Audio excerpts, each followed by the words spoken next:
Hello hello.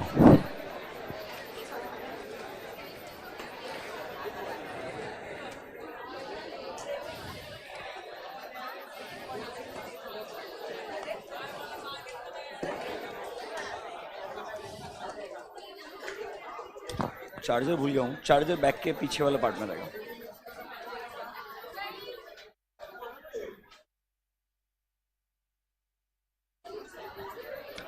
Hello hello hello.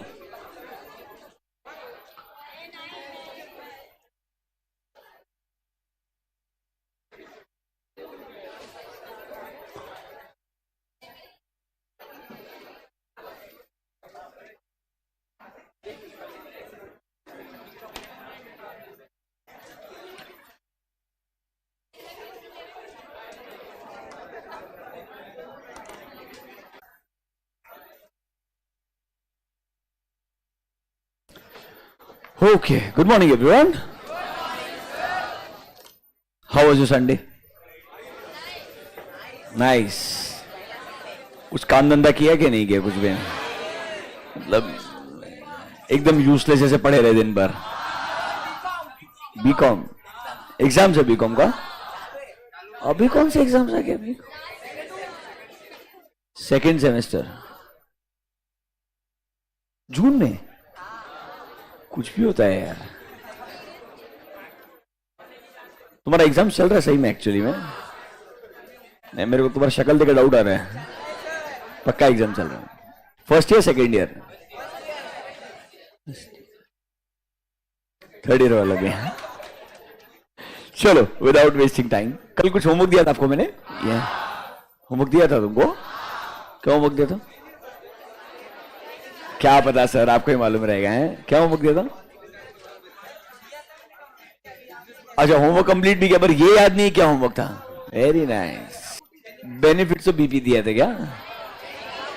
नहीं। और नहीं, कौन से प्रोसेसेस के लिए बीपीए लगाना रेलेवेंट है, ऐसा विच प्रोसेसेस शुड बी ऑटोमेटेड, ऐसा पढ़ाया था क्या? चलो ठीक है, थोड़ा सा एक बार रिकॉल करते हैं, then will continue our discussion. देखो, हमने ईआईएस में चैप्टर 1 शुरू किया था। In chapter 1 we started with very simple word, business processes क्या होते हैं। फिर सर उसके हमने 3 कैटेगरीज पढ़े थे, कुछ याद है क्या आपको? Primary, secondary and management processes. Basically आपके लिए कुछ ऑपरेशनल प्रोसेसेस हैं जो कोर बिजनेस प्रोसेस था, फिर उनको सपोर्ट करने के लिए कुछ सेकेंडरी प्रोसेसेस थे, फिर ओवरऑल चीजों को मैनेज करने के लिए, बेटर स्ट्रेटेजिक प्लानिंग करने के लिए थर्ड कैटेगरी था, that is called as management processes. तो ये ना एक इंट्रोडक्शन था कि बिजनेस प्रोसेसेस आपके लिए ईआईएस में क्या रहने वाले हैं एंड ब्रॉडर 3 कैटेगरीज क्या रहने वाली है। फिर उन्होंने बोला that sir, lot of organisation in today's world are planning to automate certain business processes। तो सर ये business process automation क्या है? उन्होंने बोला आपका कोई भी एक existing business process रहेगा, उसको आप technology enabled बनाना चाहते हो, manual intervention कम। सबसे पहले why we need a BPA, बराबर है कि नहीं है?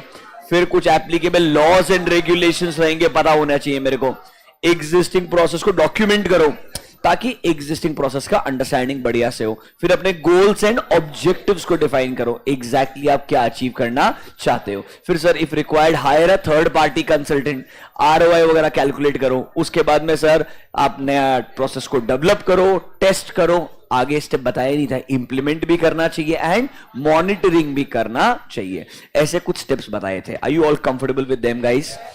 फिर सर हमने थोड़ा सा और डिटेल में डिस्कशन किया कि सर बीपीए के बेनिफिट्स क्या हैं या बीपीए के लिए चैलेंजेस क्या क्या रहेंगे। बीपीए के बेनिफिट्स कुछ बिल्कुल सिंपल थे, दैट सर कुछ मैनुअल लेवल पे एरर्स आ रहे होंगे तो हमारा कंसिस्टेंसी एंड क्वालिटी मेंटेन हो जाएगा, हमारा ओवरऑल कॉस्ट रिडक्शन हो जाएगा, मतलब हमारा इनडायरेक्टली एफिशिएंसी बढ़ जाएगा। ऐसा कुछ पढ़ाया था क्या? पक्का।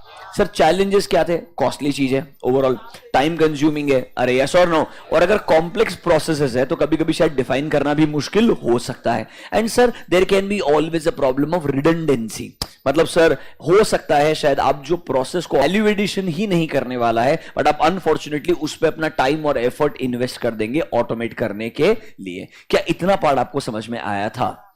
यस और नो? फिर मैंने आपको थोड़ा सा इंट्रोडक्शन दिया था, रिस्क क्या होता है एंड कंट्रोल क्या होता है, मतलब हम पार्ट ए से शिफ्ट हुए थे टुवर्ड्स पार्ट बी। देखो बेटा, ईआईएस में हर चैप्टर को अगर आपने प्रॉपर पार्ट्स में डिवाइड करके समझने का ट्राई किया तो लॉजिकल रहेगा कि भाई चैप्टर 1 के अंदर पार्ट ए में थोड़ा सा डिस्कशन बीपीए के अराउंड है, बीपीए में ये 3-4 टाइप के क्वेश्चन है जो नॉर्मली पूछे जा सकते हैं, मुझे उनको कैसे आंसर करने का है। फिर जब मैं पार्ट बी पे जाऊंगा, यहां पर रिस्क क्या होते हैं, इंटरनल कंट्रोल क्या होता है, फिर इंटरनल कंट्रोल के अराउंड कुछ 1-2 कॉन्सेप्ट्स और रहेंगे। याद एक वर्ड बताया था आपको, रिस्क मैनेजमेंट बताया था क्या वर्ड, रिस्क मैनेजमेंट, और बताया था एंटरप्राइज रिस्क मैनेजमेंट, ईआरएम करके भी कुछ तो रहता है, और डिटेल में पढ़ाएंगे। कोसो फ्रेमवर्क करके एक वर्ड रहता है, वो क्या है वो भी पढ़ाएंगे। ये सब चीजें पार्ट बी में डिस्कशन होगा। ऑनेस्टली चैप्टर 2 के लिए चैप्टर 1 के अंदर आफ्टर पार्ट ए जो सबसे सिग्निफिकेंट पार्ट है वो कौन सा है, पार्ट बी, जिसमें हमारा आज डिस्कशन कंटिन्यू करेंगे। Can we get started guys? Notebooks निकालिए। कल हमने लास्ट क्या डिस्कस किया था? आई थिंक रिस्क क्या होता है वो डिफाइन किया था, and types of risk define किए थे। यस और सर, रिस्क क्या था? कोई भी इवेंट जिसकी वजह से आपका जो प्लान्ड ऑब्जेक्टिव है ना वो बराबर से अचीव नहीं हो पाएगा। याद आ रहा है क्या? एक ऐसा इवेंट जिसकी वजह से कोई ना कोई एक अनप्लैंड नेगेटिव कॉन्सिक्वेंस आ जाएगा, या ऐसा बोल सकते हैं आपका जो ऑब्जेक्टिव है उसको अचीव करने में डेविएशन आएगा, मतलब आप उतना अच्छे से वो ऑब्जेक्टिव को अचीव नहीं कर पाएंगे। वो नेगेटिव इवेंट मेरे लिए क्या कहलाता है? रिस्क कहलाता है। क्या सर एक बिजनेस के अंदर बहुत टाइप्स के रिस्क होने वाले हैं? बिल्कुल। हमने ब्रॉडर 3 कैटेगरीज में डिवाइड किया था। एक था बिजनेस रिस्क, दूसरा था टेक्नोलॉजी रिस्क, एंड तीसरा था डेटा रिलेटेड रिस्क। अब ये डेटा रिलेटेड रिस्क तो बहुत बाद में डिस्कस होगा। आज हमारा डिस्कशन कंप्लीट होना चाहिए business risk and technology risk के around. I am giving you 2 minutes. Risk का डेफिनेशन पढ़ो। बिजनेस रिस्क के कुछ एग्जांपल्स लिख के रखे होंगे आपने, till the word residual risk, एक बार उसको पढ़ो, फिर हम डिस्कशन कंटिन्यू करेंगे। Spend 2 minutes only on the risk part today.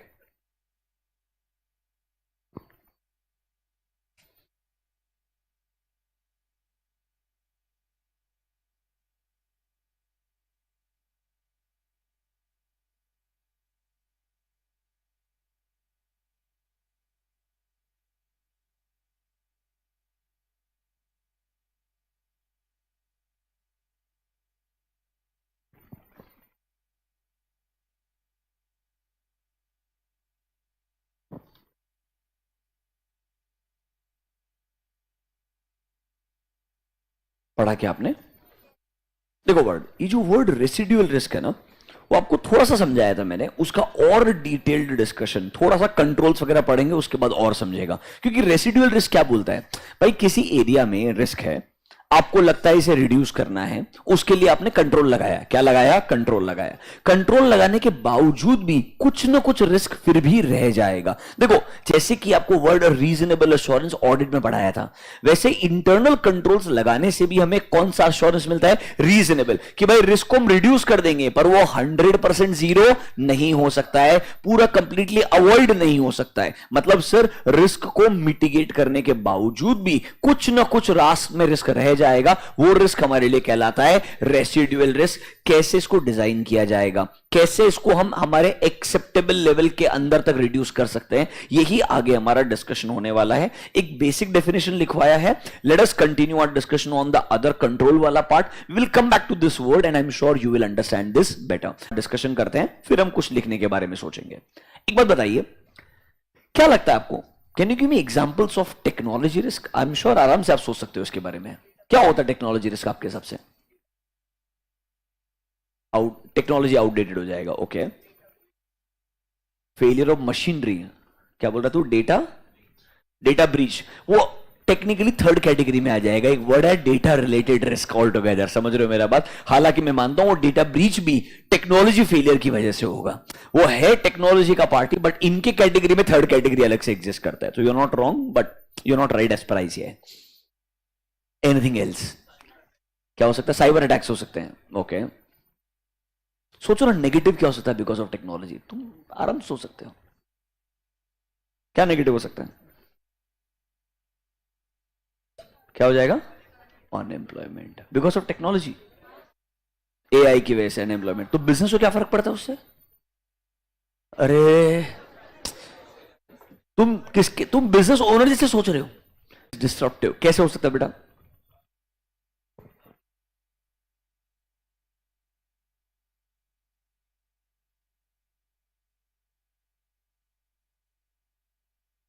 अगर टेक्नोलॉजी मैनेजमेंट के लिए हेल्पफुल रहेगा ही नहीं तो टेक्नोलॉजी काहे को अडॉप्ट करेंगे मैनेजमेंट? तब नहीं पता चलेगा, बाद में पता चलेगा ऐसा। ओके, बट जनरली ऐसा होता नहीं है। Management is not that stupid.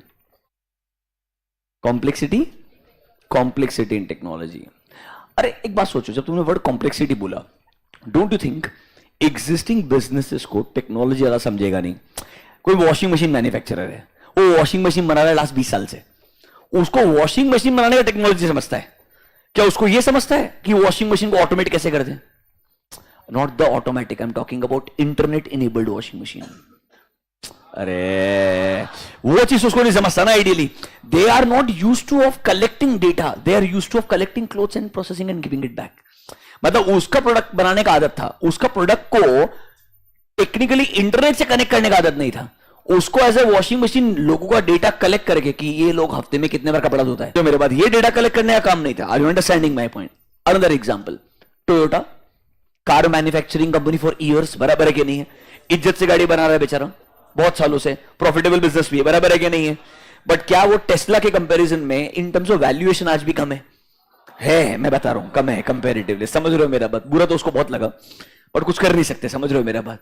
जब टेस्ला बनाया किसी ने, for example the car, more than car, it's actually an operating system which is actually collecting your data on a day-to-day basis in multiple manner, in multiple times a day। बराबर है कि नहीं है? तो Toyota बोलता होगा मेरा काम था बढ़िया इंजन बनाना, एफिशिएंसी बढ़िया बनाना, बिल्ड क्वालिटी बढ़िया बनाना, मैंने ये कभी नहीं सोचा मेरे को कस्टमर का डेटा कैसे कलेक्ट करने का है। प्लीज अंडरस्टैंड, हमेशा बिजनेसेस के अंदर जब टेक्नोलॉजी आता है आप थोड़ा बहुत एक थर्ड पार्टी पे डिपेंडेंट हो जाते हो। क्या हो जाते हो? थर्ड पार्टी पे dependent. Honda for example, they were always a good car manufacturer but they never understood how to use internet inside the cars. Are you understanding my point? Don't you think उसके लिए वो थोड़ा सा third parties पे dependent होने शुरू हो गए होंगे?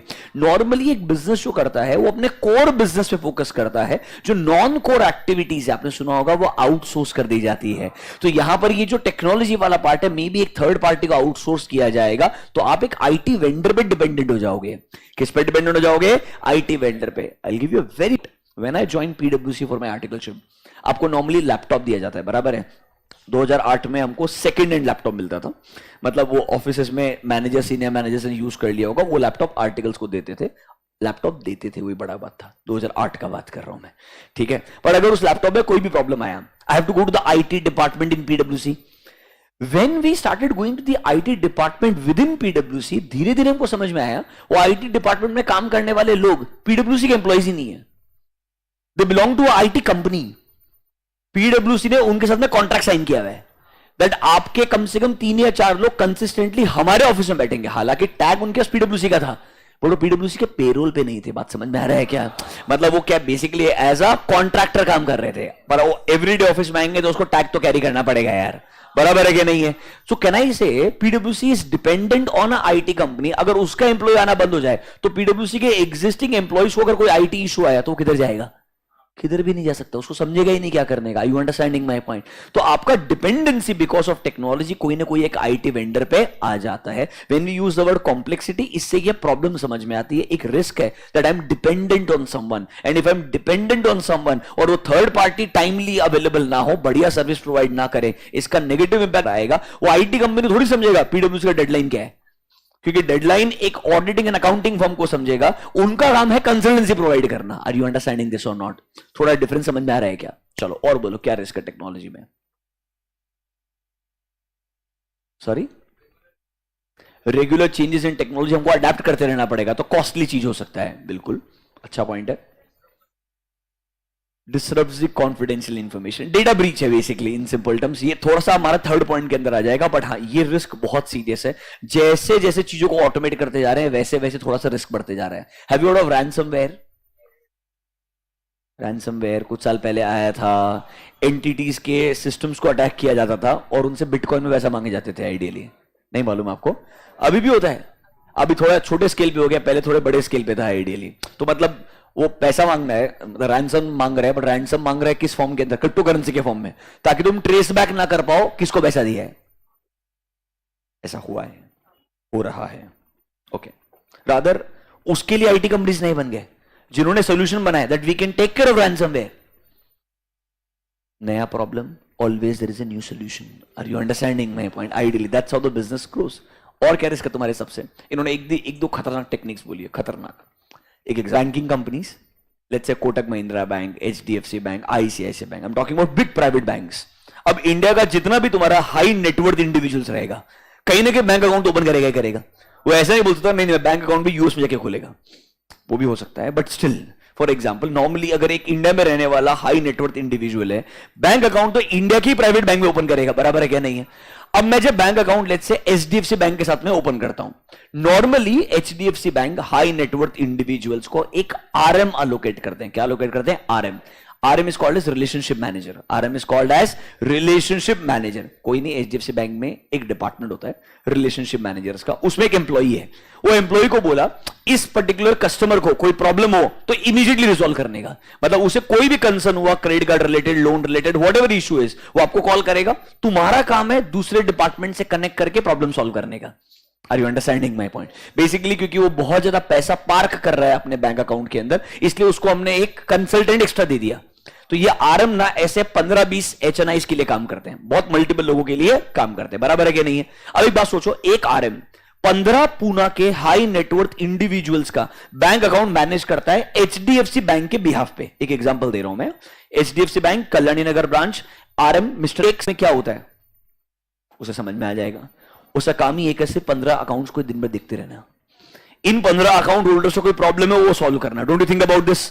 मतलब वो बाहर कब ट्रैवल कर रहे हैं उसको पता चल जाएगा. Do you get my point? Locker facility है कि नहीं उसको पता चल जाएगा. Don't you think every activity will get monitored? क्योंकि आपने उसको काम ही यही दिया है. बराबर है कि नहीं है? अब अज्यूम करो एक सिचुएशन, उस आरएम का कोई तो दोस्त है, उसने अपने दोस्त को बताया कि yes I take care of these 15 HNIs. बराबर है कि नहीं है? Let's say mister Rahul Bajaj from Pune, Bajaj group. Possible है कि नहीं है? आइडियली. बराबर है कि नहीं है? अब एक बात सोचो, आजकल डोंट यू थिंक हम ये सर्विस प्रोवाइड करते करते कभी कभी इंसान को ही ऐसे इंफॉर्मेशन का एक्सेस दे देते हैं. Do you get my point? Which can be easily shared. What if that person shares this information with any third party for X or Y purposes? Are you understanding my point? Trace back करना ही मुश्किल हो जाएगा किसने share किया. बराबर है कि नहीं है? नंबर 1, आपको शक होगा पर आप कैसे बोल सकते हो उसने शेयर किया होगा? अगर उसने कॉल पे शेयर नहीं किया, इन पर्सन शेयर किया, how will you get to know कि इस इंसान ने ये इंफॉर्मेशन शेयर किया होगा? अब उस इंफॉर्मेशन का कोई अच्छा इस्तेमाल करे, कोई नया प्रोडक्ट बेचने के लिए उसको जाए, या गलत इस्तेमाल करे, तो सब्जेक्टिव है कि नहीं है ideally. But don't you think because of branch में अकाउंट होल्डर्स कौन थे ये किसी एक को पता ही नहीं चलता था. आज एक डैशबोर्ड पे एक इंसान को आपने 15 सबसे इंपॉर्टेंट अपने जो कस्टमर्स है उनका डेटा सामने दे दिया. Are you understanding my point? So misuse अगर आपको करने का है तो अब टेक्नोलॉजी ने चीजों को और आसान कर दिया है मिसयूज करना आइडियली. सो इन्होंने क्या बोला? People can connect with other people who have access of technological dashboards, जिससे इंफॉर्मेशन बहुत इजीली क्या हो सकता है? बाईपास किया जा सकता है, ब्रीच किया जा सकता है. सबसे बुरा एग्जाम्पल बोलता हूं, आप शॉक में हो जाओगे. अभी आपको ये कॉल्स नहीं आते हैं. I am a HDFC bank customer for last 8 to 9 years. अभी भी कभी कभी मेरे को रैंडम कॉल आता है, सर आप एक बैंक अकाउंट ओपन कर लीजिए ना HDFC बैंक के साथ में. मैं बोला कहां से बोल रहे हैं? HDFC बैंक से बोल रहा हूं. Is it possible? मतलब HDFC बैंक ने ICICI बैंक के कस्टमर का कुछ डेटा बाय किया होगा. वो डेटा खुद से कॉल नहीं करवाएंगे, उन्होंने एक कंसल्टेंट को हायर किया होगा. Are you understanding my point? Consultant is calling on behalf of HDFC bank. Are you understanding my point? But they should have verified the one who is a customer of ICICI Bank is already a customer of HDFC Bank also. Are you understanding my point? ये कोई ना कोई useless employee रहेगा जिसने होशियारी दिखाया, मैंने data by किया ICICI बैंक का, मैं तुम्हारे लिए HDFC बैंक में वो गधा भूल गया था. इसमें से कुछ कुछ कस्टमर HDFC बैंक का ऑलरेडी हो भी सकता है ना. बराबर है कि नहीं है? और आपको एक कॉलर है, सर हम आपको बहुत बड़े सर्विस देंगे, we know that you belong to another private bank. मैं बोला कौन सा वाला? For example sir you also know the answer, ICICI bank, right? मैं बोला मेरे पास ICICI बैंक भी है, कोटक महिंद्रा बैंक भी है, and for your information HDFC bank भी है. And then they will cut the call. Are you understanding my point? मतलब जस्ट इमेजिन हाउ स्टूपिड. सबसे ज्यादा ऐसा कॉल्स बजाज फाइनेंस का आता है, which is one of the most reputed NBFCs of India. Bajaj finance is one of the most reputed NBFCs of India. लोग ऐसा stock market में जब NBFCs के बारे में बात करते हैं, HDFC एंड बजाज फाइनेंस, आप पैसा डाल दो और भूल जाओ. They're expensive stocks, but they will never become zero. Do you get my point? हालांकि NBFC के लिए बोलना रिस्की है, but still in simple terms that kind of reputation they maintain. उधर से भी इतना कॉल्स आता है फालतू का अपने कस्टमर्स को कन्वर्ट करने के लिए, because the business is so competitive. Companies don't do it on their own, they hire consultants to do it. अब वो कंसल्टेंट जो है उसको बजाज फाइनेंस के डैशबोर्ड का एक्सेस नहीं है, उसको सिर्फ जनरल डेटा का एक्सेस है कि तुझे इस डेटा से क्या करना है, कॉलिंग करना है. दे डोंट नो दैट ये कस्टमर ऑलरेडी एग्जिस्ट करता है या नहीं करता है. ऐसे ही और बहुत छोटे मोटे एग्जांपल्स हैं. स्टार्टिंग विद, जैसे आपने सुना होगा एसबीआई में लंच टाइम रहता है, या आपने सुना होगा सर्वर हमेशा डाउन रहता है, आपने सुना होगा. या बीकॉम लेवल आप बैंक में, और वो बोलता है प्रिंटर खराब है, एंड द प्रिंटर इज खराब for years. It has happened with people, I am not exaggerating, ये एक्चुअल फैक्ट्स है हमारे कंट्री के अंदर. बराबर है कि नहीं है? Let's start with technology risk. आइए, अपने मॉड्यूल्स के अंदर इन्होंने मस्त एक निबंध लिख के दिया है, पेज नंबर 1B.4. अब देखो, सबसे इंपॉर्टेंट चीज, जब भी ऐसे बहुत सारे पॉइंट लिख करके दिए हैं, बेस्ट पार्ट, तुम्हें तो कोई भी 4 या 5 पिक करने हैं. समझ रहे हो मेरा बात? सारे के सारे तो याद करने नहीं है. हम ट्राई करेंगे थोड़ी मेजोरिटी ऑफ देम को डिस्कस कर ले आइडियली, बट कोई भी हमको 4 या 5 पिक करके मस्त समरी बनाने का और आगे बढ़ने का है. Can we get started guys? Let's start with the first one. सबसे देखो डिफिकल्ट पॉइंट है, तुम्हारे लेवल वाला, तुमको पक्का समझ में आएगा. Read the first point. Down time due to server down है, that is the answer. Do you get my point? Read क्या बोलता है? सर, इंफॉर्मेशन सिस्टम फैसिलिटीज में become unavailable due to technical problems. और इंडिया में आधे technical problem का solution होता है restart. You are understanding my point? ऐसा ही होता है कि नहीं होता है? और मतलब साला चलता भी ऐसा होता भी है. It works also sometimes. I don't understand this logic. मतलब we sound so illiterate in terms of technical words कि हमारा सॉल्यूशन है रीस्टार्ट कर दो. यार हम टीवी को तो मार देते हैं यार, मतलब समझ लो, रिमोट को मार देते हैं, मतलब आई मीन, और हम सोचते हैं ऐसा चल भी जाएगा. अब ये मैं कहां माना कर रहा हूं यार, मतलब just imagine how smart we are. अभी के लिए point number 1, down time due to technology failure. हो सकता है टेक्निकल प्रॉब्लम्स की वजह से या इक्विपमेंट फेलियर की वजह से आपका जो सिस्टम है वो अवेलेबल नहीं होगा. A common example of this type of failure is non availability of system due to, mark the word, server failure. Finally आप EIS में समझेंगे सर्वर क्या होता है. आज तक आपने वर्ड सुना है server server server. Do you get my point? What really server is, and ये फेलियर होता कैसे? आज तक कोई आपको बोलता है ना सर्वर फेलियर है सर, उसको पूछने का सर्वर प्रोवाइडर कौन है, आई एम श्योर कॉन्वर्सेशन वहीं खत्म हो जाएगा. You are understanding my point? वो बोलेगा I will get back to you 100%. वो तुमको मैंने वर्ड बताया था ना, SaaS कुछ तो बताया था, सॉफ्टवेयर एज अ सर्विस बताया था कि नहीं बताया था? तो थोड़ा सा हम AWS क्या है उनके बारे में, AWS सुना है? Amazon वेब सर्विसेज सुना है क्या? AWS के बारे में डिस्कस करेंगे, गूगल के बारे में डिस्कस करेंगे. Then you will understand what this kind of services. This will come in chapter number 4. जब हम ई-कॉमर्स डिस्कस करेंगे तो हम ये प्लेटफॉर्म्स के बारे में डिस्कस करेंगे, वहां पे क्लाउड कंप्यूटिंग पे डिटेल में डिस्कशन होगा. अभी के लिए तुम कैसे सोचने का, बीकॉम लेवल, सर्वर फेलियर है तो सर हमारा IT यूजलेस हो जाएगा. इस point number 1 clear to you? पक्का? जो बच्चे ने आंसर दिया सेम है. देखो सर, फ्रीक्वेंट चेंजेस और ऑब्सोलेसेंस ऑफ टेक्नोलॉजी. देखो, technology keeps on evolving and changing constantly and it becomes obsolete very quickly. Obviously कुछ ना कुछ नया आते जाएगा यार, बट इसका मतलब ये थोड़ी है कि तुम कोई नया टेक्नोलॉजी यूज ही नहीं करने का, कि एग्जिस्टिंग वाला ऑब्सोलेट हो जाएगा तो हमने यूज ही नहीं करना चाहिए. जब तक बेस्ट नहीं आ जाएगा हम यूज ही नहीं करेंगे. ऐसा भी तो नहीं कर सकते हो ना यार. एक बात सोचो, बैंक्स ने आज के 8 साल पहले क्या एडवर्टाइजमेंट्स किए होंगे?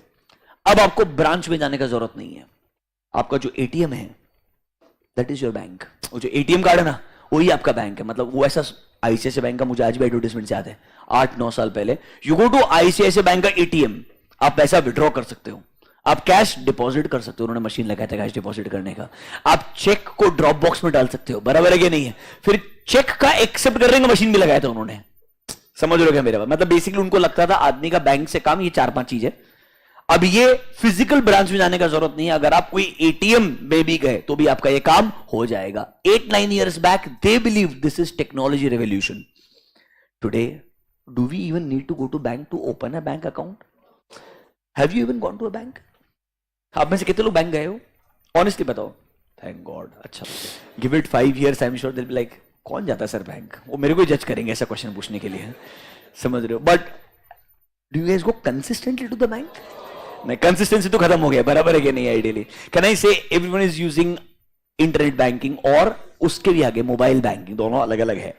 बताएंगे आपको, एटलीस्ट टेक्निकली दोनों अलग अलग है. One is called as internet banking, second is called as mobile banking.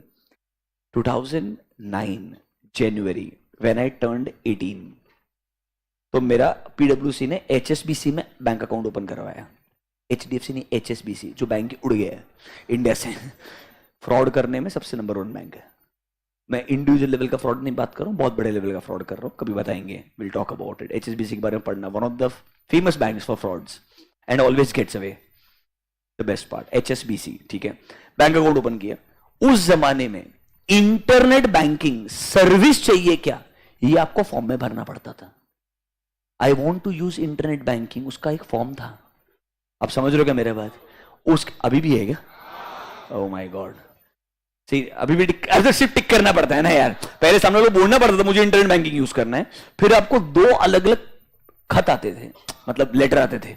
दोनों साथ में नहीं आएंगे और आपको साथ में ऐसा हाथ में को लेटर नहीं देंगे, हम आपको रजिस्टर्ड एड्रेस पे कुरियर करेंगे. एक आएगा इंटरनेट बैंकिंग सेट करने का पिन, एक आएगा यूजर आईडी. अब तो आप जनरेट कर सकते हो ऑनलाइन आईडी, खुद भी समझ रहे हो मेरे बात. आपको ईमेल के ऊपर आपका सीआरएन नंबर आता है. It is on email today and you can set the pin also online आसानी से आज की तारीख में. अब बहुत इजीली होता है, पहले ऐसा नहीं था. मतलब लिटरली 2 अलग अलग लेटर आते, दोनों लेटर का आने का वेट करना पड़ता था.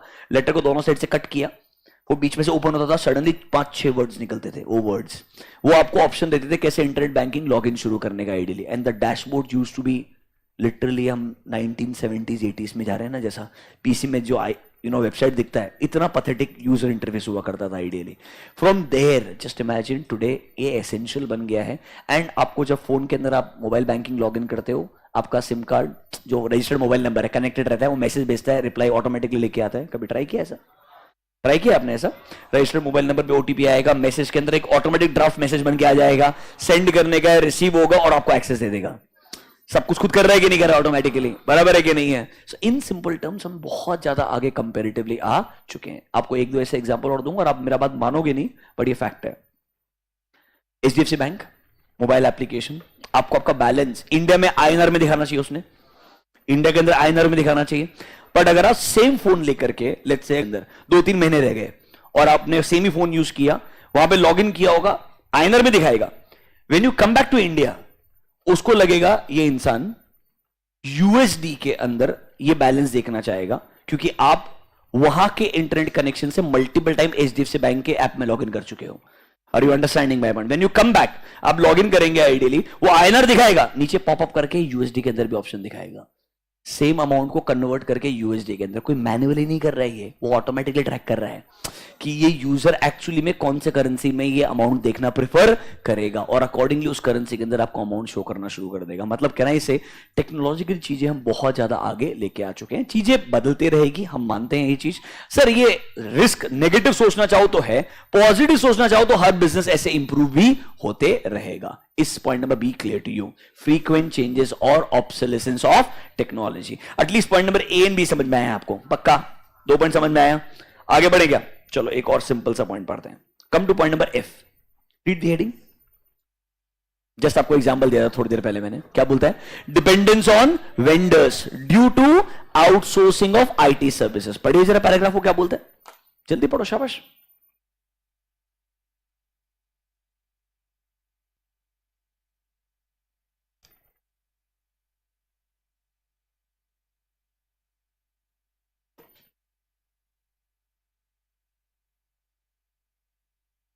क्या वेंडर्स के साथ में प्रॉपर कॉन्ट्रैक्ट्स वगैरह साइन करने पड़ेंगे?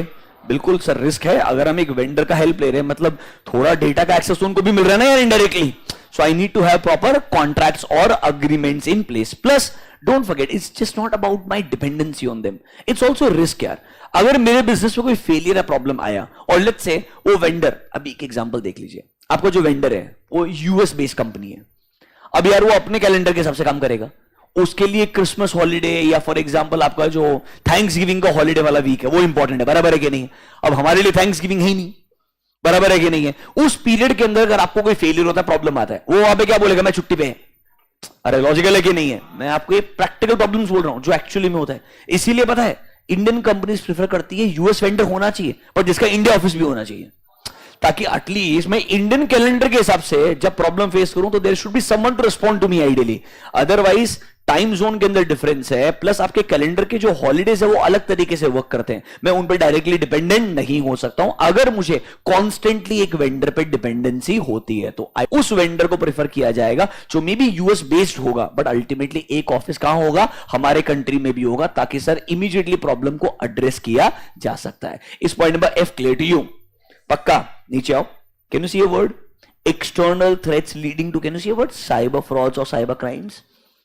इसके बारे में तो बात करना ही मतलब फायदेमंद नहीं है। Don't you think extreme cyber frauds and cyber crime बढ़ गया है across the world? And don't you think it's just a starting point? Have you read the newspapers literally when they say कि it started with people becoming friends with each other over social media and then losing money? Started from there. Then there is something called as SIM swapping fraud. SIM card मेरे phone के अंदर है, बराबर है कि नहीं ideally, but OTP मेरे पास नहीं आता है, ओटीपी किसी और के पास जाता है। मतलब मेरे सिम को स्वैप कर दिया किसी ने, समझ लोगे मेरा बात? तो रजिस्टर्ड मोबाइल नंबर मेरे पास में, बट ओटीपी मेरे पास ही नहीं आ रहा है। फिजिकल सिम इज इररिलेवेंट और बिकॉज ऑफ ई सिम ये फ्रॉड बढ़ गया। अरे समझ लो क्या मेरा बात? देन रिसेंटली आपने यूपीआई बेस्ड फ्रॉड देखे होंगे, that suddenly you get a message on UPI that आपको उससे 50 रुपए पे करने का, इतना रुपए मिलेगा, whatever it is, you just make a payment and then UPI connected जो बैंक अकाउंट खाली हो जाता है डायरेक्टली। मतलब n number of different categories of frauds. Don't you think banking companies के लिए कितना बड़ा रिस्क है आइडियली? आरबीआई के लिए कितना बड़ा चैलेंज है? जस्ट फॉर योर इंफॉर्मेशन, आपका ये जो कार्ड है, क्रेडिट कार्ड, इसका जो नंबर है और जो पीछे का सीवीवी नंबर है, इतना ही लगता था ट्रांजैक्शन करने के लिए। न ओटीपी था, न 3D सिक्योर पिन था, कोई कॉन्सेप्ट नहीं था, एंड आपको इमीडिएटली मैसेज भी नहीं आता था the account amount is debited और credited. Are you understanding my point? That was also a time. Then chip based cards, ताकि कंपल्सरीली आप इसको पिन से सिक्योर कर पाए। For your information, US credit cards still function without OTP. They still function without PIN. There is no PIN concept. You just need to add the card number, CVV number, transaction gets executed. आज भी ऐसा होता है, and I'm not talking about 1 or 2 banks in US, majority banks in US. Because central banker ने repudiation contracts बना के रखे हैं। ट्रांजैक्शंस को अगर कैंसिल करने का है, मेरा क्रेडिट कार्ड का फोटो लेकर के किसी ने, कोई तो एक सीएफए इंस्टीट्यूशन है फॉर एग्जांपल, एक ऑर्गेनाइजेशन है, उसके वेबसाइट पे जाके फीस पे कर दिया अपना, क्रेडिट कार्ड किसका यूज किया? मेरा। बराबर है कि नहीं है? क्या कोई ओटीपी वगैरह आया? नहीं आया। लेट्स से मेरे को मैसेज भी नहीं आया कि मेरा क्रेडिट कार्ड यूज हुआ है। जब मैंने अपने क्रेडिट कार्ड के लिए मोबाइल एप्लीकेशन में लॉग इन किया, मेरे को दिखा my credit card has been compromised. Will I report to the bank? Or yes or no? I will report to the bank. Bank will look into this and they will cancel the transaction which is actually executed. Are you understanding my point? They will cancel the transaction which is actually executed. और वो पूरा का पूरा refund हो जाएगा, ऐसा कैसा। But problem किधर है?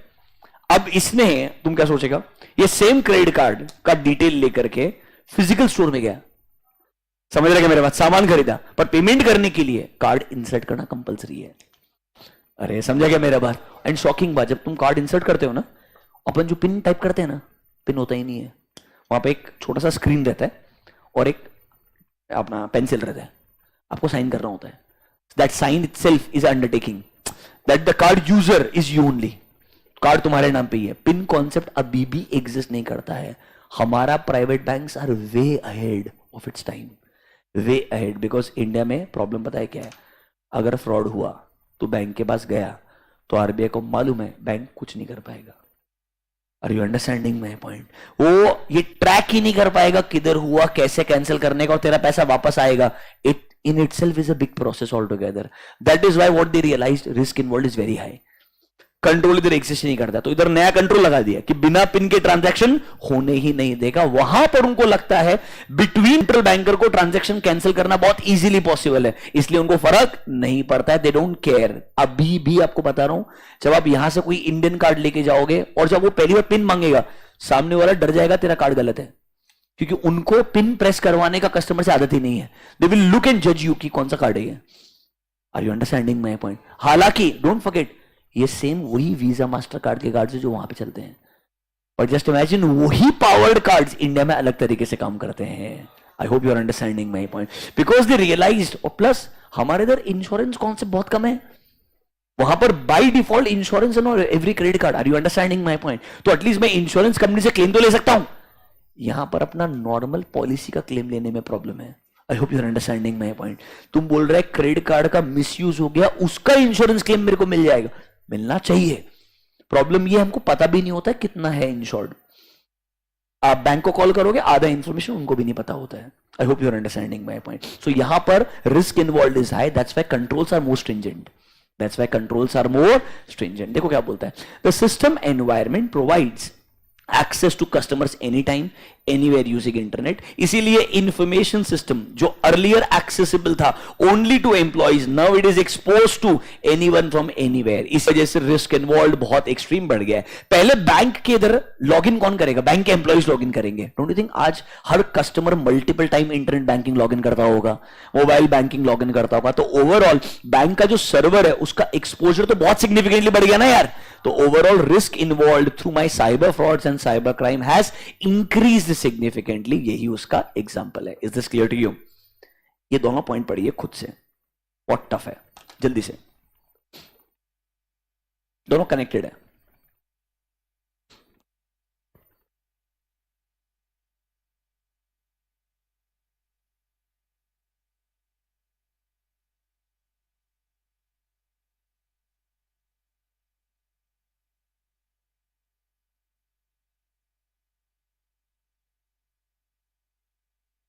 Do you agree with this?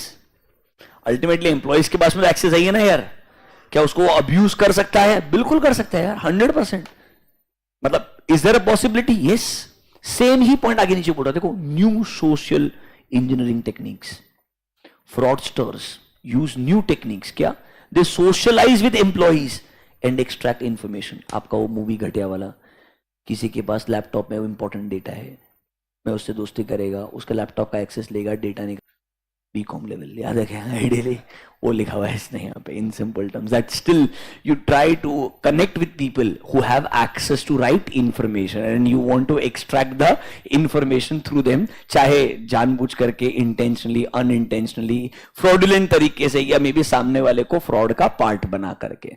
Bottom line, कोई ना कोई तरीके से टेक्नोलॉजी रिस्क एक बिजनेस के लिए एग्जिस्ट करने वाला है। थोड़े पॉइंट समझ में आ रहे हैं क्या? अब मुझे बताओ, अगर इनमें से कोई भी मेरे को 3-4 पॉइंट लिखने का है, इज इट चैलेंजिंग? तो नोटबुक में निकालिए, let's start writing.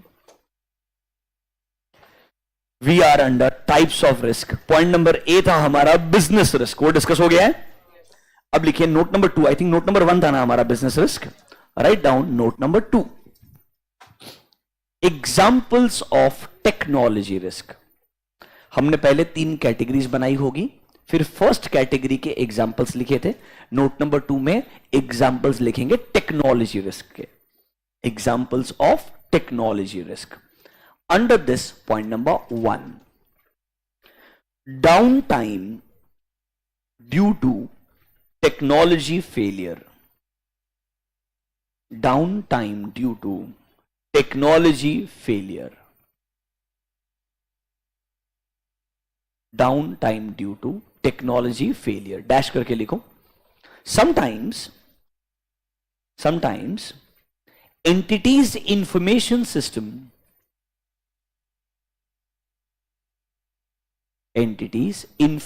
system may become unavailable. Entities information system may become unavailable due to certain technical problems such as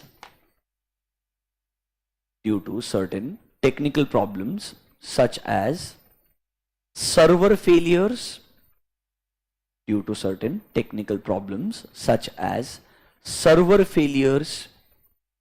comma, equipment failures, etc.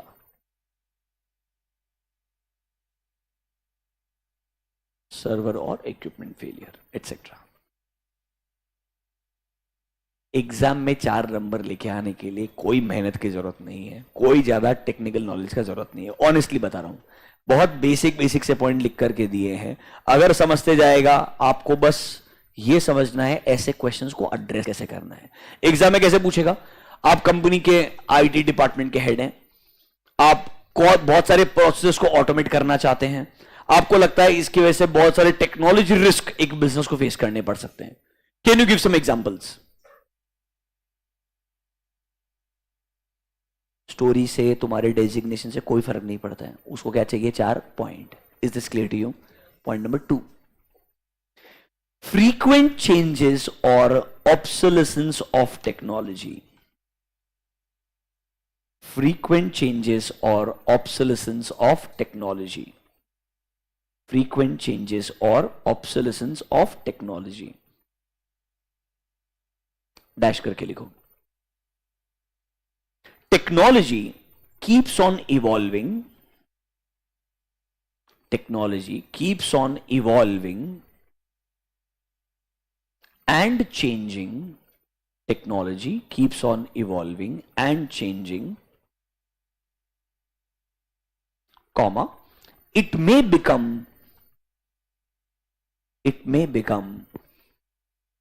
obsolete. It may become obsolete very quickly, hence requiring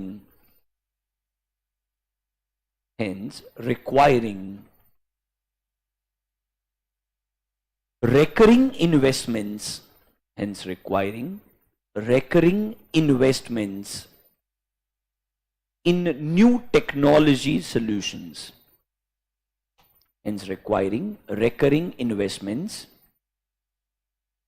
in new technology solutions. Simple है sir, technology constantly बदलते जाएगा, change होते जाएगा, existing बहुत जल्दी obsolete होते जाएगा, पुराना होते जाएगा. तो सिंपल है, आपको नया नया टेक्नोलॉजी में हमेशा इन्वेस्टमेंट करते रहना पड़ेगा. It's a, you can say, financial risk up to some extent on you. और अगर आप चेंज नहीं करेंगे तो ओवरऑल कॉम्पिटिशन के अंदर पीछे हो जाएंगे. Do you know HDFC bank was banned to issue credit cards by RBI. RBI ने HDFC बैंक को बैन कर दिया कि आप एक पीरियड तक नया क्रेडिट कार्ड इशू नहीं कर सकते हो. एंड जब बैन किया, on that date HDFC bank in terms of number of credit cards issued was number 1 in India. Top most private bank को बैन कर दिया. Do you know why? Because of constant IT failure. Because आप Google पे जाके search करोगे ना, is HDFC bank not working, ऐसा search करो, इतने दिन के आर्टिकल्स आ जाएंगे कि कितनी बार उनके ऐप के अंदर बग्स थे. Are you understanding my point? I am talking about the best private bank in India. One of the best. You should never use the word best. बात समझ में आया क्या? मतलब उसके अंदर अगर इतना फेलियर आ सकता है, तुम एक बात सोचो. तो RBI ने बोला भले तो HDFC बैंक का मैं समझता है, पर तुमको सुधरना पड़ेगा. Are you understanding my point? You need to improve your tech. And do you know इसका फायदा किसको मिला? ICICI बैंक को. उस पीरियड में सबसे ज्यादा जम के क्रेडिट कार्ड किसने बेचे? ICICI बैंक ने बेचे आइडियली. जबकि ICICI बैंक का एक भी क्रेडिट कार्ड ढंग का नहीं है, एक भी ढंग का नहीं है. But second important private bank ही वही है. Are you understanding my point? अरे उससे बेटर क्रेडिट कार्ड तो एक स्मॉल फाइनेंस बैंक का है. फैक्ट बता रहा हूं, in terms of service to a customer 100%. But reputation किसका है? ICICI बैंक का है. तो आपको बेनिफिट बाय डिफॉल्ट मिल गया कि नहीं मिल गया? HDFC बैंक ने, अरे तुम ये छोड़ो, उसके पहले I was already a holder of HDFC bank credit card. The ban was so strict, there is something called as add on card. Do you know add on card? मतलब मैंने ये क्रेडिट कार्ड लिया HDFC bank से, मेरे को इस पे एक एड ऑन कार्ड चाहिए. मतलब नया क्रेडिट कार्ड नहीं चाहिए, same credit card with another name for a family member. Are you understanding my point? मेरे को एड ऑन कार्ड मतलब नया क्रेडिट कार्ड भी इशू नहीं करना है.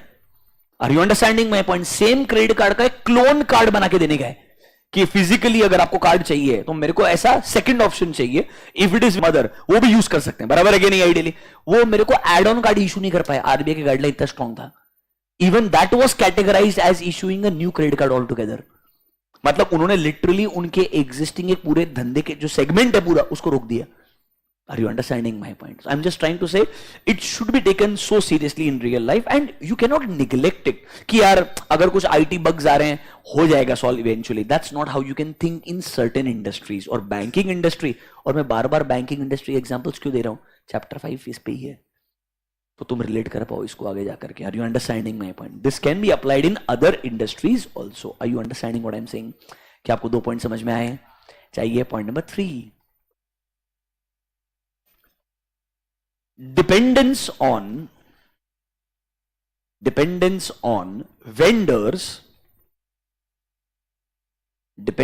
on vendors due to outsourcing of IT services. Dependence on vendors due to outsourcing of IT services. Due to outsourcing of IT services. Dash करके लिखो. Majority organizations outsource. Majority organizations outsource IT related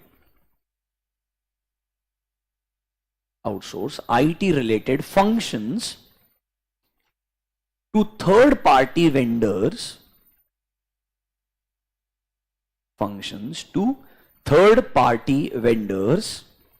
Hence creating a heavy dependency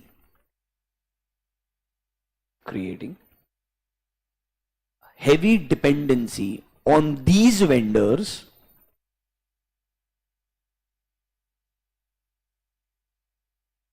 and also increases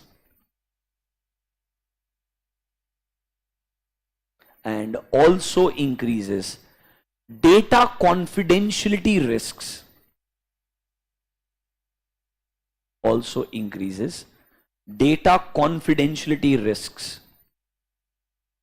Due to outsourcing.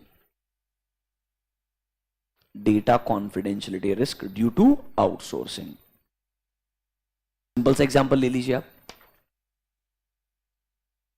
अभी let's say for example कोई भी mobile application के through आपको lectures देना है access करने के लिए, बराबर है कि नहीं है?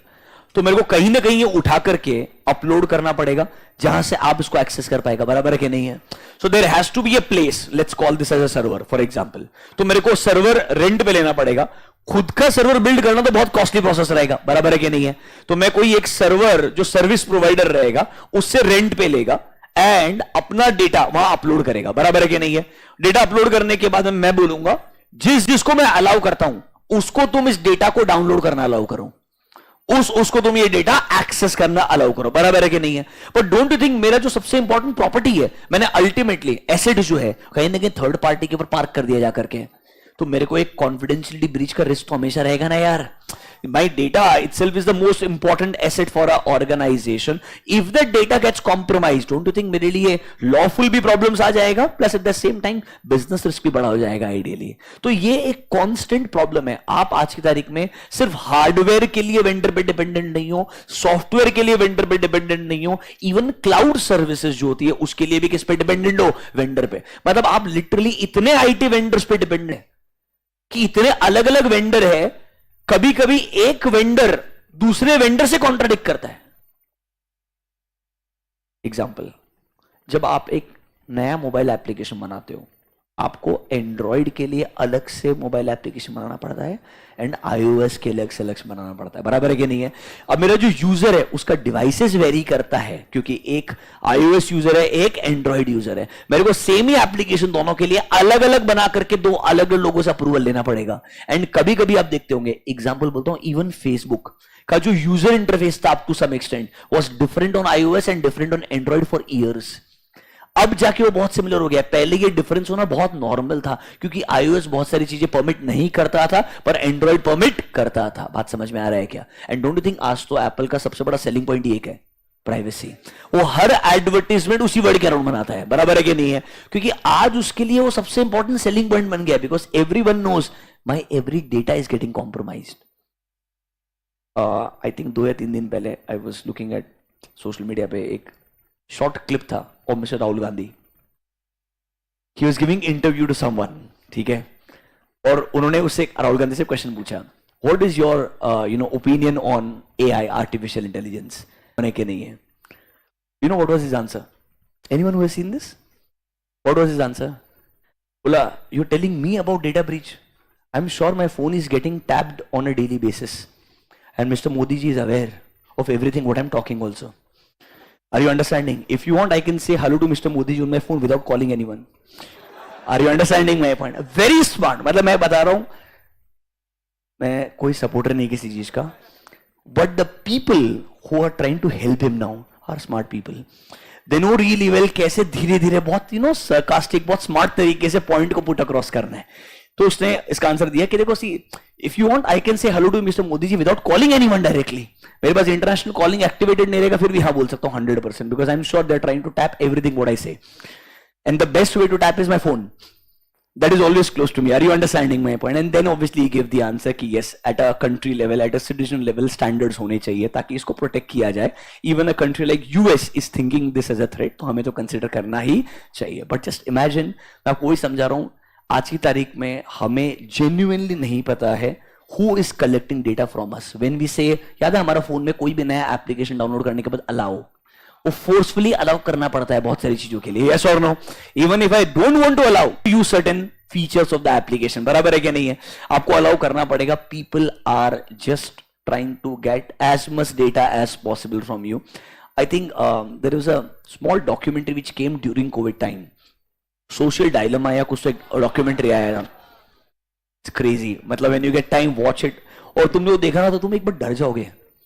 आई will share one TEDx talk with you. मतलब on this which came years back. इन्होंने ये जो आपका गूगल होम, Amazon, एलेक्सा वाला जो वर्ड्स है ना, वो जो आपके एलेक्सा ओपन दिस वगैरह जो इंस्ट्रक्शंस फॉलो करते हैं आपके IoTs, बराबर है क्या नहीं है, इन सारे डिवाइसेस को एक रूम में डाल दिया और एनालिस्ट ने एनालाइज किया. समझ रहे हो मेरा बात? तो कितनी बार दिन में डेटा कलेक्ट करते हैं, समझ रहे हो मेरा बात? और डेटा कलेक्ट करने के बाद में सर्वर में कितनी बार अपलोड करते हैं, बराबर है क्या नहीं है? वो एनालिसिस का ऊपर टेड टॉक बनाया है एक. I will share that with you today. Listen to it और आप शॉक हो जाओगे. मतलब they know everything about us, like literally everything about us. कभी कभी डर लगता है.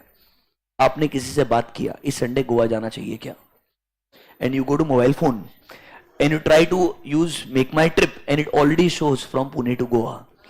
It is dangerous. I am not kidding.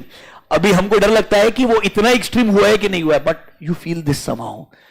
और तुमने अगर गलती से एक बार सर्च कर लिया है, वो आपको हर जगह दिखाते जाएगा. You can go to Goa this weekend, you can go to Goa this weekend, बराबर है क्या नहीं है? ऐसा होगा कि नहीं होगा? मैं तुमको बता रहा हूं, तुम लोग फ्लाइट टिकट्स बुक नहीं करते हो. अपने लास्ट 5-7 दिन के एक्सपीरियंस बता रहा हूं. आइडियली मैं मेरे फैमिली का डेजिग्नेटेड एजेंट हूं टिकट्स बुक करने के लिए. समझ रहे हो मेरा बात? मतलब सारा ये काम मेरे पास ही आता है प्रॉपर मैसेजेस के थ्रू. आपको ये करने का है अभी क्या करेंगे? So every time you search a flight ticket, in 2 minutes they increase the price. मैं बोल रहा हूं पहले मुझे लगता था मैं बहुत होशियार है, मैं नॉर्मल सर्च पे जाएगा नहीं, इनकॉग्निटो मोड पे जाएगा, उधर फ्लाइट टिकट सर्च करेगा, बराबर है कि नहीं है? उधर भी प्राइस बढ़ जाता है. So I am trying to say even that mode is not safe. I hope you, I don't know whether you know the mode और not. Even that mode is not safe. अगर आपको actually में चाहिए था, सामने वाले को log in ही नहीं हुआ, पता ही नहीं चलना चाहिए कि मैं सर्च कर रहा है, उधर भी फेयर बढ़ना शुरू हो गया. मतलब just imagine, it's dangerous. That means they're tracking every goddamn activity. आपका प्राइवेसी खत्म हो गया है. It doesn't exist. I hope you're understanding. हम हालांकि AI क्या होता है डेफिनेशन पढ़ेंगे और एग्जांपल्स लिखेंगे और ऐसे पूछेगा टेल अस फ्यू इंडस्ट्रीज जहां आपको लगता है AI यूज किया जा सकता है. 4 मार्क के लिए ऐसा क्वेश्चन पूछा जाएगा, पूछा जा चुका. जाने दीजिए. Do you understand this point number F? Is this clear to you? कितना पॉइंट लिखा हमने already? Number 4.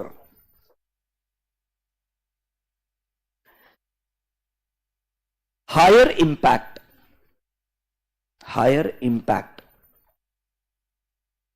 due to intentional or unintentional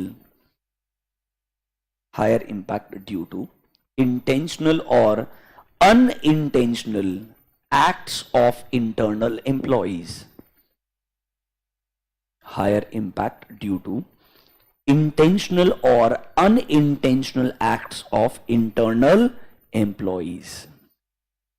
dash करके लिखो शॉर्टकट में. employees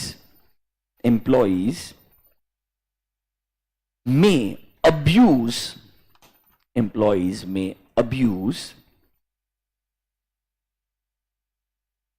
their privileged access to information.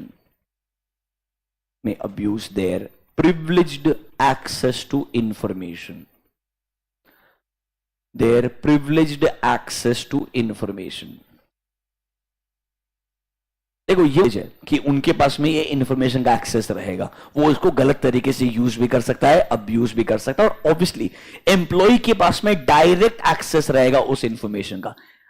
Simplest example यार, just imagine Kotak Mahindra bank या HDFC bank का customer है, आपका रजिस्टर्ड मोबाइल नंबर है।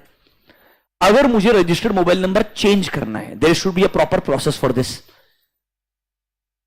एक टाइम था जब एक्चुअली में मोबाइल नंबर चेंज करने के लिए आपको बैंक जाना पड़ता था, अभी भी ये प्रोसेस है, फॉर्म भर के देना पड़ता है, या आप एटीएम में जाओ, अपना डेबिट कार्ड के अंदर उसमें एक ऑप्शन आता है to change the mobile number, बराबर है कि नहीं है, उसके थ्रू चेंज कर सकते हो। एंड नॉर्मली एचएनआई के लिए जो रिलेशनशिप मैनेजर है ना, उसको बोलते थे तुम ये अपडेट करो, ईमेल के ऊपर मेरे से कंफर्मेशन ले लो, ईमेल के ऊपर मेरे से क्या ले लो, कंफर्मेशन ले लो। अब अगर मैं बोलूं आपका आरएम, आपका रिलेशनशिप मैनेजर आपका रजिस्टर्ड मोबाइल नंबर चेंज कर दे विदाउट योर रिक्वेस्ट, इससे बड़ा रिस्क क्या हो सकता है? पूरा अकाउंट ही साफ हो सकता है बेटा। I hope you are understanding my point. HNI रहेगा तो उसने ऑलरेडी अपना जो ट्रांसफर का लिमिट से बढ़ा के रखा होगा, क्योंकि उसको बड़ा ट्रांसफर करना रहेगा, तभी तो उसने लिमिट्स बढ़ा के रखा होगा, बराबर है कि नहीं है? ट्रांसफर लिमिट बढ़ा के रखा है, और अल्टीमेटली रेस्ट्रिक्शन तो एक ही है, OTP, and that OTP comes to my registered mobile number, बराबर है कि नहीं है? अगर वो चेंज कर दिया तो एक्चुअली में उसको पावर दे दिया पूरा अकाउंट क्लीन करने का। I hope you are understanding. Employees are the weakest link technically, वहां तो रिस्क इन्वॉल्व सबसे ज्यादा है। इसीलिए जस्ट फॉर योर इंफॉर्मेशन, जो अब बड़े इंटरनेशनल बैंक्स वगैरह होते हैं, वो अपने एम्प्लॉइज को इस लेवल तक रेस्ट्रिक्शन लेके आते हैं, वो अपने फिजिकल जो खुद के मोबाइल फोन से ट्रेडिंग डेस्क वगैरह पर, जो ट्रेजरी डिपार्टमेंट्स वगैरह हैं, अपना खुद का फोन कैरी भी नहीं कर सकते हैं, क्योंकि उनको लगता है इतना कॉन्फिडेंशियल डेटा इनको फीड किया जा रहा है ऑन अ डेली बेसिस, खुद का फोन का एक्सेस होना भी, डेटा ब्रीच होना आसान हो जाएगा आइडियली। मतलब it is taken that seriously in today's time. Literally आपका आईपी एड्रेस ट्रैक किया जाता है। अगर आपको बोला है विद इन इंडिया काम करने का है, that means with in India काम करने का। If you're on a foreign let's say vacation, और तुमने तुम्हारा लैपटॉप यूज किया और वापस से सर्वर से कनेक्ट करने का ट्राई किया, वो लॉक कर देगा तेरा एक्सेस को automatically, because they are tracking which IP address you are trying to use to connect to the server. That kind of security is applied in today's time, because सबको समझ में आया ब्रीच इन्वॉल्व बहुत dangerous हो सकता है। क्या ये कुछ पॉइंट समझ में आए? अब एक दो पॉइंट्स सिर्फ एग्जांपल्स के लिए और लिख लेते हैं, पर कोई भी 4 पॉइंट्स आपके लिए सफिशिएंट थे। लिखिए point number 5, just the heading that is sufficient. External threats leading to cyber frauds or crimes. External threats leading to cyber frauds or crimes. Frauds or crimes. And last point, need to ensure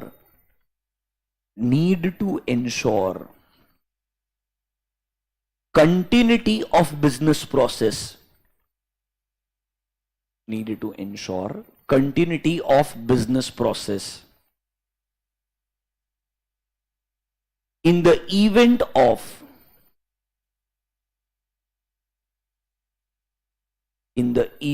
of major emergencies or catastrophes. सुना है क्या word आपको? Significant Turkey में earthquake आया था, बहुत dangerous. बहुत dangerous मतलब बहुत ही डेंजरस बेटा।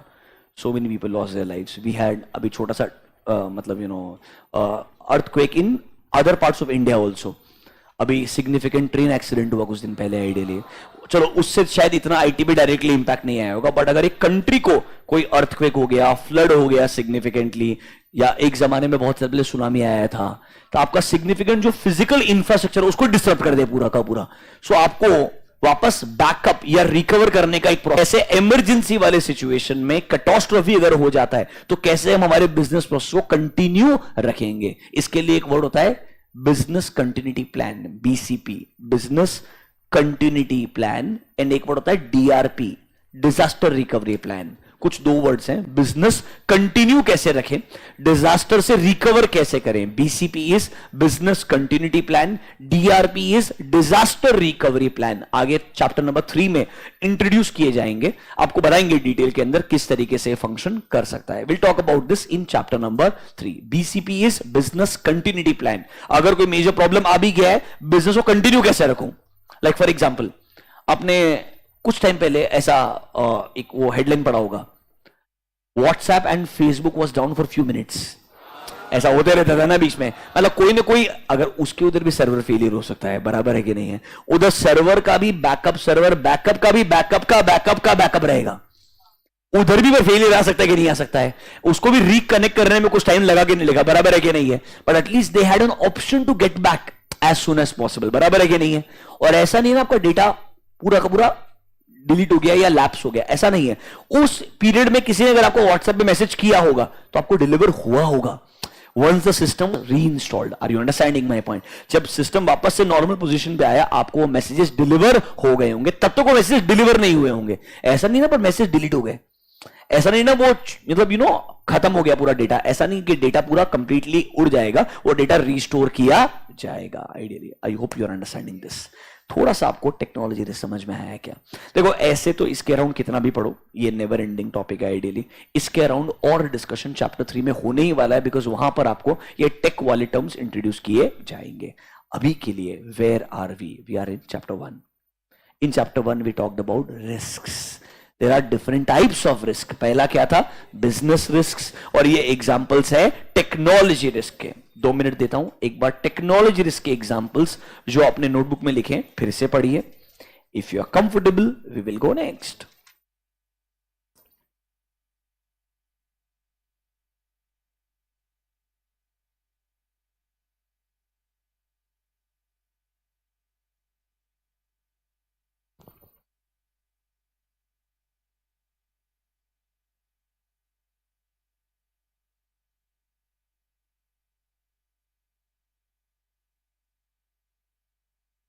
Online students please confirm, is there still a lag? I think अब प्रॉब्लम ने रिस्टार्ट किया है, एक बार चेक करके बताओ।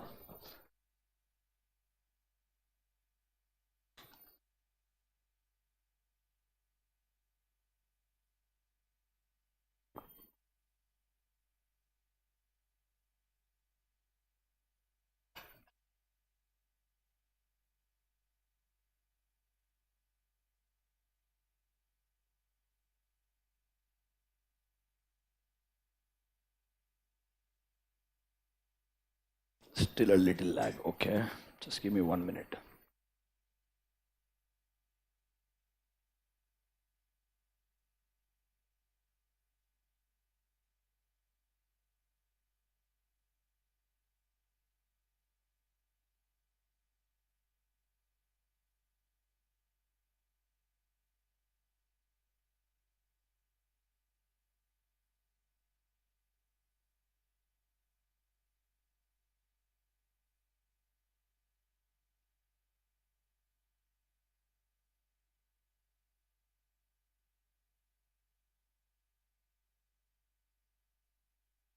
Okay, just give us few more minutes.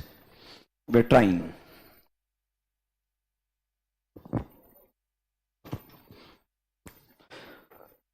पढ़ा क्या आप लोगों ने? आगे बढ़े। सोचो हम अभी भी बीएसएनएल पे डिपेंडेंट है हमारे पास थर्ड पार्टी और दूसरे internet service providers, but the service is so great in this building, can't do anything. Control. आगे बढ़े क्या? चलो लेट्स गो नेक्स्ट। आगे डेटा रिलेटेड रिस्क आपको मैंने बताया था, हमको रेफर करना है after some time. Is this clear to you?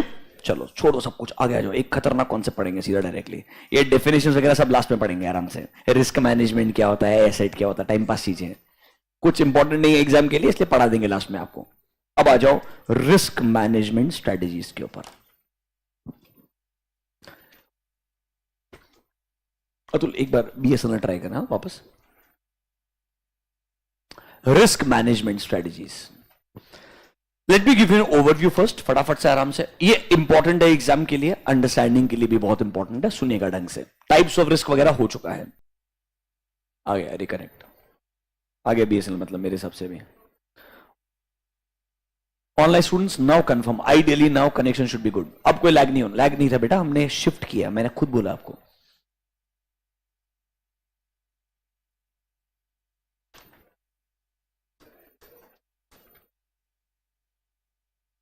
कुछ तो बोलो यार। अब क्लियर है क्या? It should B now.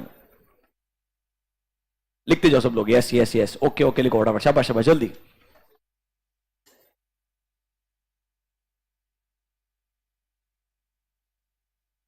Clear now, perfect, done. अभी चेंज मत कर बार बार।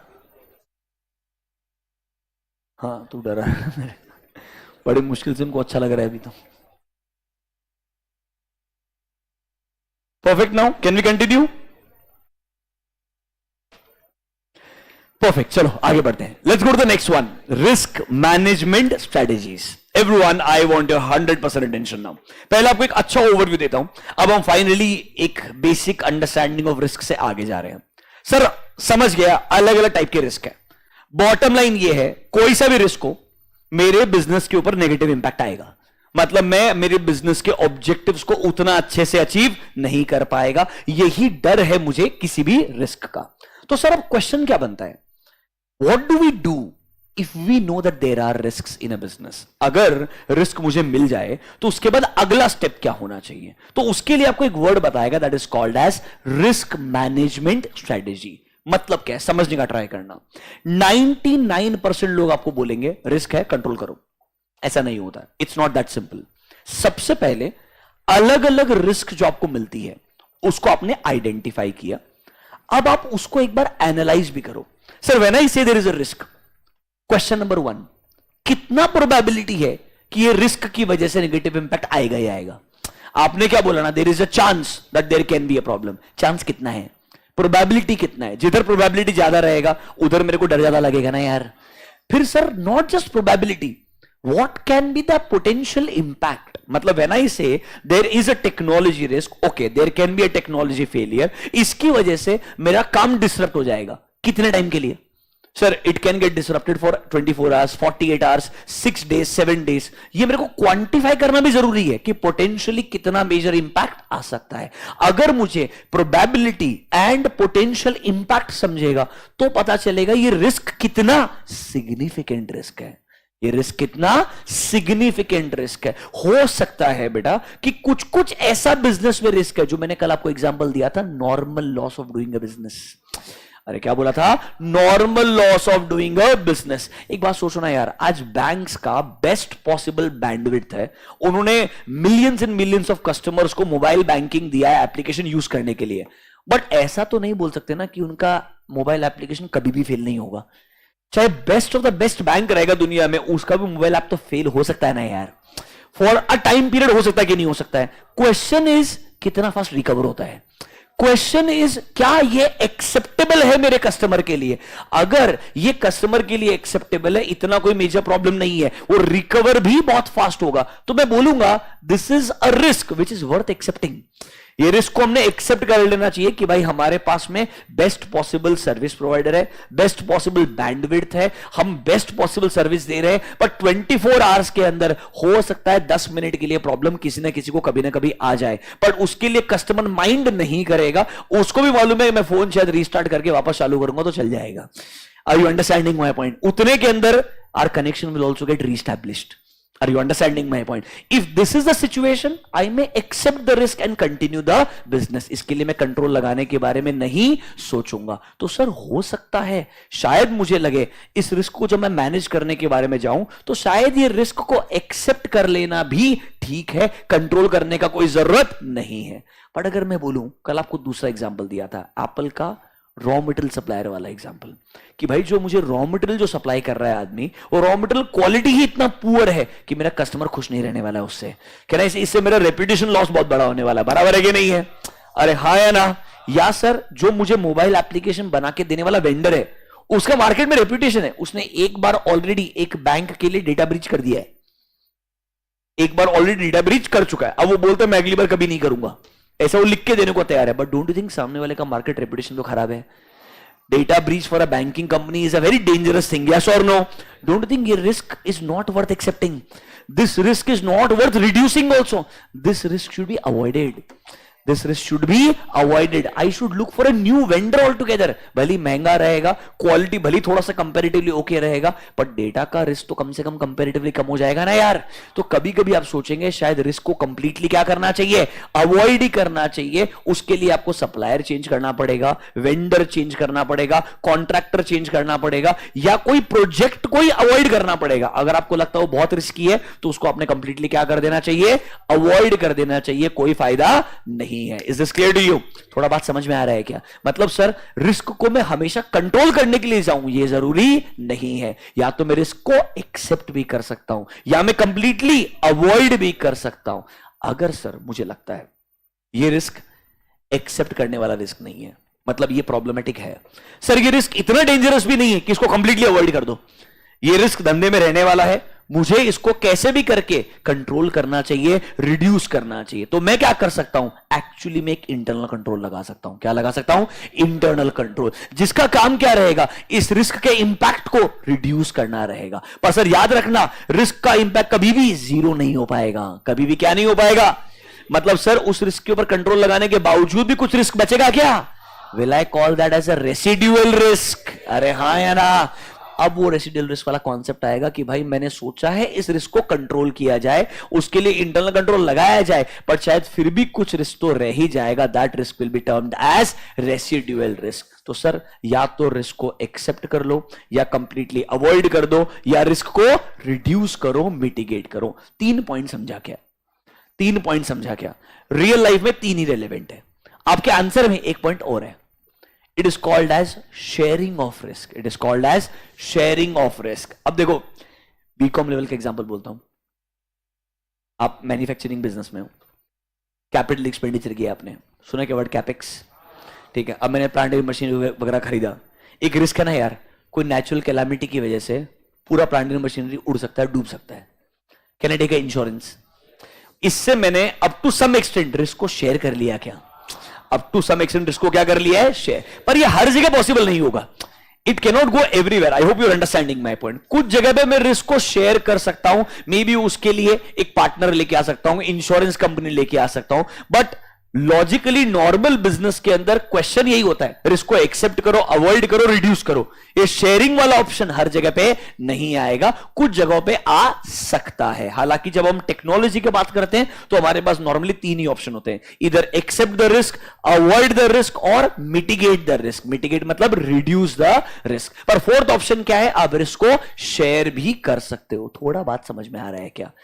यही सबसे इंपॉर्टेंट क्वेश्चन है, रिस्क मैनेजमेंट स्ट्रेटजीज क्या क्या होती है और उसके एग्जांपल्स क्या है। In your modules page number 1B.11 can you see few headings? Sir आप क्या कर सकते हो? आप या तो टॉलरेट कर सकते हो या रिस्क को एक्सेप्ट कर सकते हो, या उसको आप कंप्लीटली टर्मिनेट या एलिमिनेट मतलब अवॉइड कर सकते हो। अरे हाँ या ना? या उसको आप ट्रांसफर और शेयर कर सकते हो, और या फिर आप क्या कर सकते हो सर? ट्रीट और मिटिगेट मतलब कंट्रोल लगा सकते हो। क्या आपको 4 पॉइंट थोड़ा समझ में आया क्या? 100%। एक एक करके पढ़ेंगे आराम से उसको ढंग से। देखो हमने लिटरली कल पूरा टाइम पहले स्पेंड किया कि भाई नॉर्मली रिस्क क्या है, and you remember I told you risk का शुरुआत से पहले भी इंपॉर्टेंट बिजनेस के ऑब्जेक्टिव्स हैं। पहले हमारे कुछ ऑब्जेक्टिव्स रहेंगे, फिर रिस्क आएगा कि शायद इन ऑब्जेक्टिव को हम अचीव नहीं कर पाएंगे, और फिर रिस्क के लिए कंट्रोल आ सकता है। देखो ये केस हुआ तो कंट्रोल आएगा ही नहीं, ये हुआ तो भी कंट्रोल नहीं आएगा, बराबर है कि नहीं है? इधर एक्चुअली में कंट्रोल आता है, बराबर है कि नहीं है? पर इसको भी अप टू सम एक्सटेंट बोलते हैं, अगर आपने इंश्योरेंस पॉलिसी ले लिया है मतलब एक तरीके से कंट्रोल ही लगा दिया है यार, थोड़ा बहुत रिस्क को क्या कर दिया है? शेयर कर दिया है, मतलब एक तरीके से खुद का रिस्क तो रिड्यूस ही कर दिया ना यार। अरे हाँ या ना? Do you know there is a concept of reinsurance? Remember ऐसा कि इंश्योरेंस कंपनी ने आपको इंश्योरेंस दिया, उनको लगता है मेरा इंश्योरेंस का जो पोर्टफोलियो है वो ओवरऑल रिस्क बहुत बढ़ गया है, तो मैं ओवरऑल पोर्टफोलियो पे री इंश्योरेंस करवा सकता हूं। I can go to other insurance company and insure my overall insurance portfolio, this is called as reinsurance. वो भी तो एक तरीके से रिस्क को रिड्यूस ही कर रहा है ना यार। उसने पहले तेरे साथ रिस्क का शेयरिंग किया, फिर खुद के रिस्क का शेयरिंग किसी और के साथ नहीं किया। थोड़ा समझ में आ रहा है क्या? यही मेरे लिए अलग अलग क्या है वर्ड? रिस्क मैनेजमेंट स्ट्रेटेजीज है। थोड़ा अगर समझेगा, एग्जाम में 4 पॉइंट क्या लिखना है, that is not a big deal, trust me. Understanding is a very big challenge. मैं आपको एक फैक्ट बता रहा हूं, ये सेम चीजें फिर से ऑडिट में 15 से 20 दिन के बाद में आएगी, और मैं आपको फिर से बता रहा हूं, तब भी आपको बताया जाएगा। जब आपको अंडरस्टैंडिंग 2-3 बार दिया जा रहा है, उसका फायदा उठाना, उसे समझते जाना।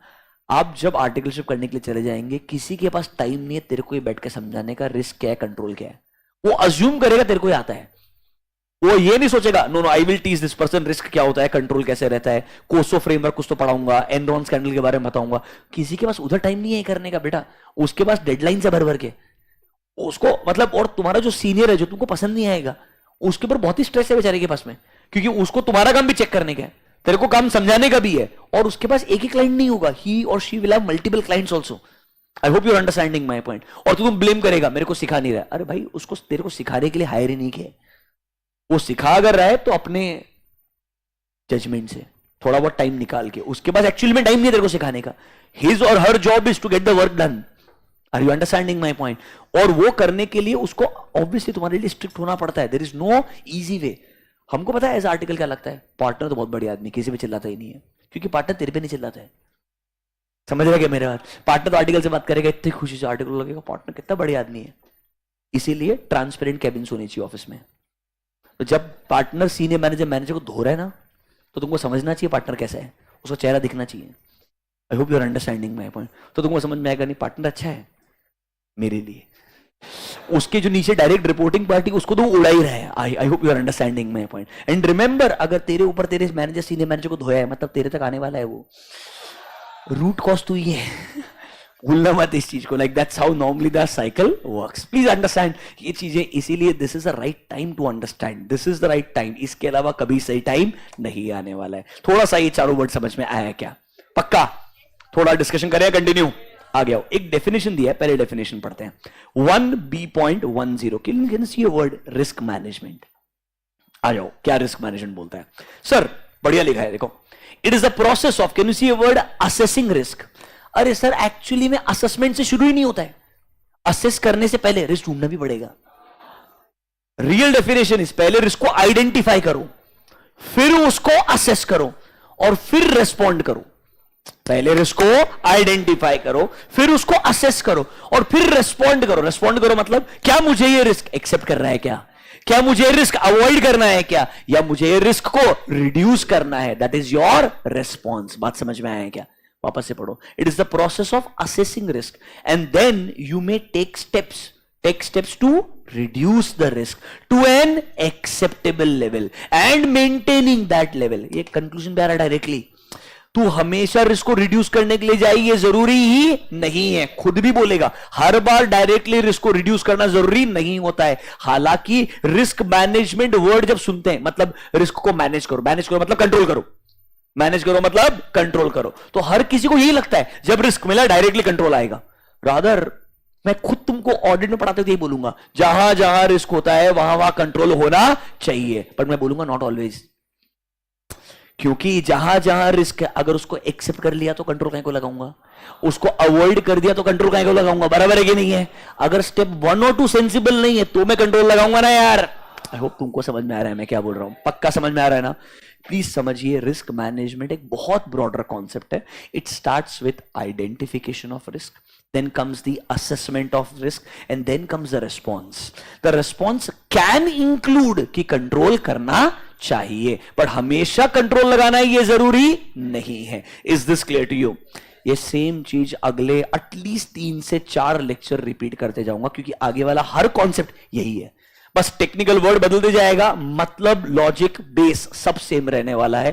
ट्रस्ट मी, आफ्टर 3-4 डेज तुमको हर एक चीज अपने आप टिप्स पे होगी कि हाँ भाई ये ऑब्जेक्टिव से शुरू करता है, कुछ तो रिस्क को ढूंढता है, फिर उसको असेसमेंट के बाद में कंट्रोल के बारे में सोचता है। It will start making sense to you. Are you comfortable with this word now? आगे बढ़े। देखो, रिस्क मैनेजमेंट इन्वॉल्व्स, खुद से बोल रहे हैं, पहले क्या करेंगे? आइडेंटिफाई, फिर करेंगे मेजर मतलब assessment, and then can you see a word? Minimizing certain uncertain events, ताकि हम रिसोर्सेस के ऊपर जो इफेक्ट आ सकता है उसे क्या कर पाए? कम कर पाए, मतलब बेसिकली रेस्पॉन्ड कर पाए। देखो खुद से, it is not always, exam में लिखना नहीं है, समझने के लिए, it is not always appropriate to counter risk by implementing control. खुद बोल रहा है कि नहीं बोल रहा है? हर बार कंट्रोल लगाना जरूरी नहीं है, because controls will involve cost.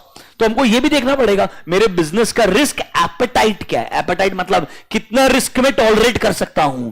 आपका एपेटाइट मतलब आप कितना खा सकते हो, यस और नो, मतलब कितना टॉलरेट मैं एज ए बिजनेस रिस्क कर सकता हूं, that is called as risk appetite. And कितना रिस्क का एक्चुअली में एक्सपोजर है, मतलब सर रिस्क का इंपैक्ट इतना आएगा, ये मेरे ऑलरेडी एपेटाइट के अंदर है, काय को रिड्यूस करने के लिए जाऊंगा रिस्क, ये तो एक्सेप्टेबल बिजनेस रिस्क है, ये तो नॉर्मल बिजनेस रिस्क है, ये तो होने ही वाला है, इसके ऊपर दिमाग लगा के फायदा नहीं है। आपको कॉस्टिंग में नॉर्मल लॉस पढ़ाया होगा, उसके लिए आप ज्यादा दिमाग लगाने वाले नहीं हो, वो थोड़ा बहुत रिड्यूस कर सकते हो, उसके बियॉन्ड आप एफर्ट डालना नहीं चाहते हो। थोड़ा बात समझा क्या?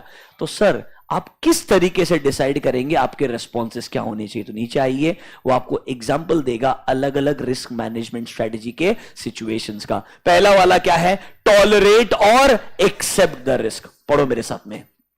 सबसे प्राइमरी फंक्शन जो है मैनेजिंग रिस्क का वो ये है, कुछ रिस्क को आपने कंसीडर करना चाहिए as a minor risk, because उनका इंपैक्ट लिमिटेड रहेगा, प्रोबेबिलिटी कंपैरेटिवली क्या रहेगी? कम रहेगी। तो सर आपको लगेगा शायद इस रिस्क को मैंने एक्सेप्ट करना चाहिए as a risk of doing business, मतलब सर ये एक नॉर्मल कॉस्ट है ऑफ डूइंग बिजनेस, मतलब ये तो हर इंसान को बिजनेस करने के लिए इतना कॉस्ट क्या करना पड़ेगा? बेयर करना ही पड़ेगा, इसको रिड्यूस करके फायदा नहीं है। Don't even look at it as a risk, look at it as a normal business activity. जैसे मैंने आपको मार्बल के बिजनेस में बोला, कुछ तो नॉर्मल लॉस होगा ही होगा, और हर धंधे में ऐसा रहेगा यार, बराबर है कि नहीं है? कि sir up to some extent ये प्रॉब्लम हो ही सकता है, इसको आपको कंट्रोल करने के बारे में सोचना ही नहीं है। क्या पॉइंट नंबर 1 समझ में आया क्या? वापस से पढ़िए, टॉलरेट और एक्सेप्ट द रिस्क। पढ़िए पूरा पैराग्राफ क्या लिख के दिया है।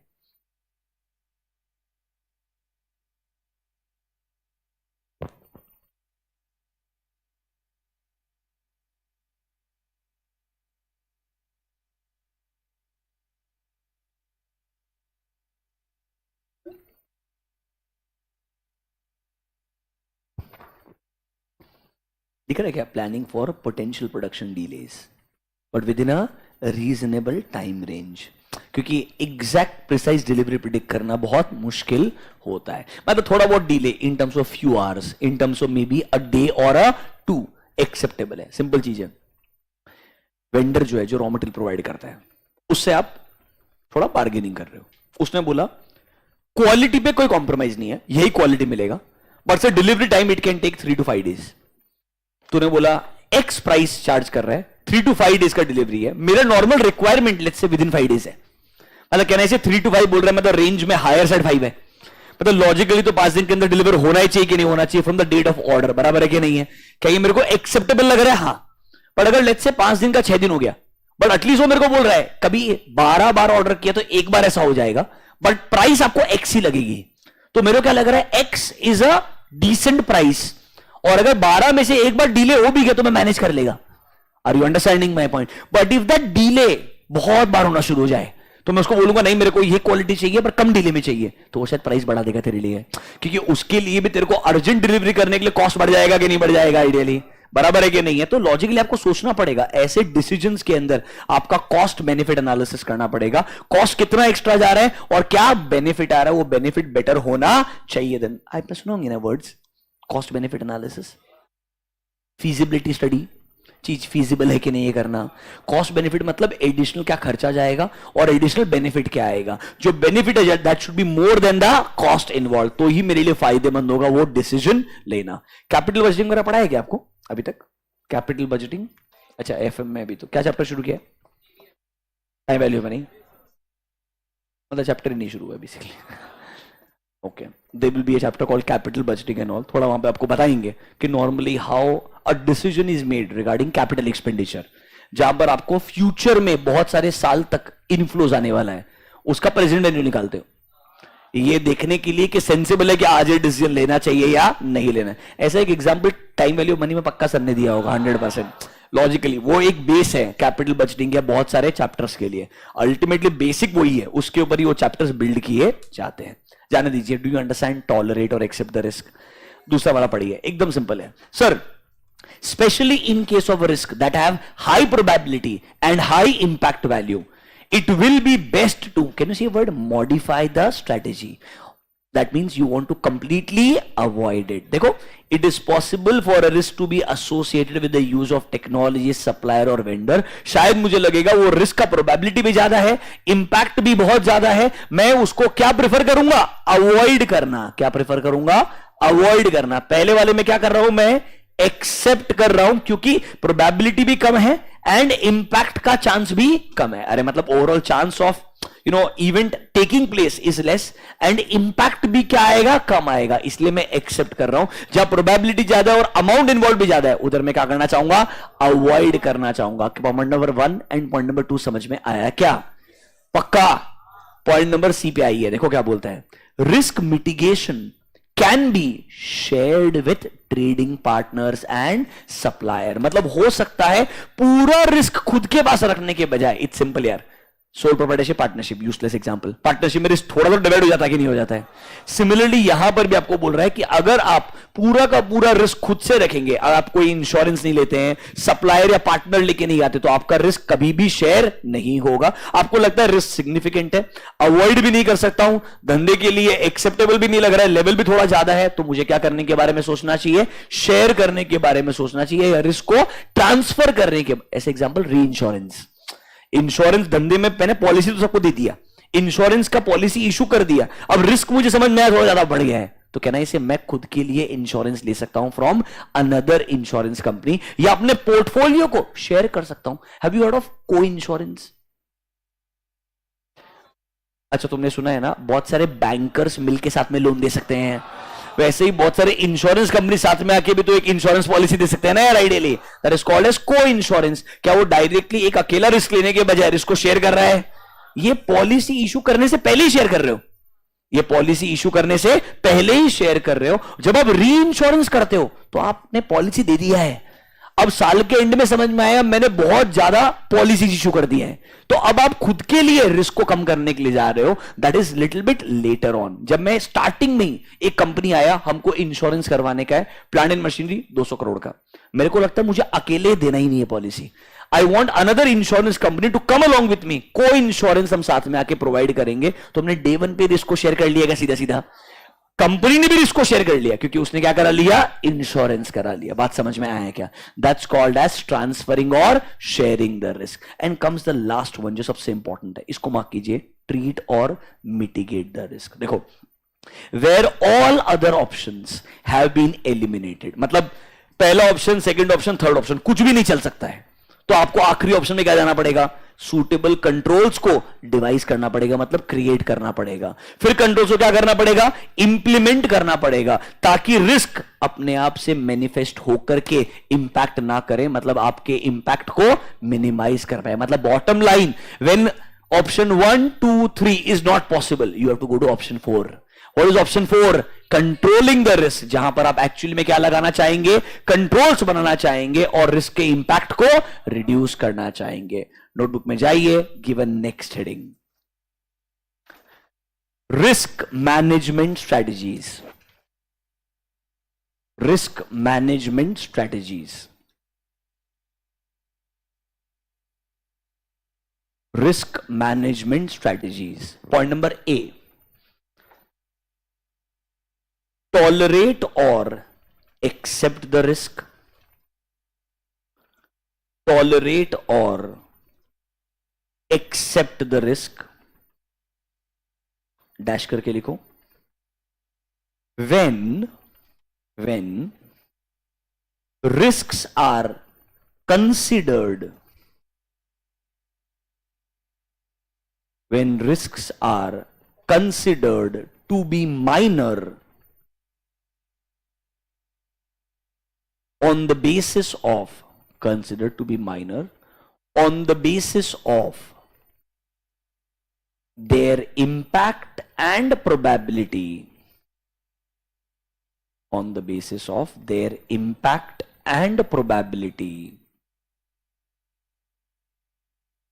comma, company may decide, company may decide to accept, company may decide to accept such risks as a cost of doing business. Accept such a risk as a cost of doing business. मतलब जब आपको लगता है risk है but इनका probability कम है, potential impact कम आने वाला है, इसीलिए मैं इनको माइनर रिस्क बोल रहा हूं, और मुझे लगता है सर इसको मैंने एक्सेप्ट कर लेना चाहिए as a cost of doing the business all together, तो मुझे सर कोई कंट्रोल वगैरह लगाने का जरूरत नहीं है, इसको एक्सेप्ट करके क्या करना चाहिए, आगे बढ़ना चाहिए. This can be my one response, this can be my one response. Risk मिला, एनालाइज किया, एनालाइज करने के बाद में ऑप्शन वन, इंपैक्ट कम है, प्रोबेबिलिटी भी कम है, शायद इसको एज अ रिस्क एक्सेप्ट कर लो और धंधा कंटिन्यू करो. That is my option number one. Clear है क्या? अरे क्लियर है क्या? Right down point number two. Terminate और एलिमिनेट द रिस्क. टर्मिनेट और एलिमिनेट द रिस्क. ब्रैकेट्स में लिखो अवॉइड. टर्मिनेट और एलिमिनेट द रिस्क, ब्रैकेट्स में लिखो अवॉइड, डैश करके लिखो. when risks have high probability, when risks have high probability and impact values, high probability and impact values, it is best to modify, it is best to modify the existing strategy, modify the existing strategy, or to avoid it completely. Modify the existing strategy or avoid it completely. For example, risk involving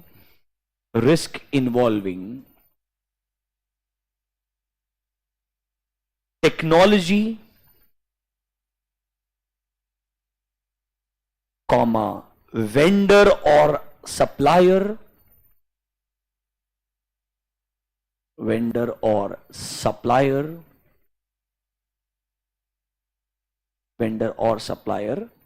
then company may decide to completely avoid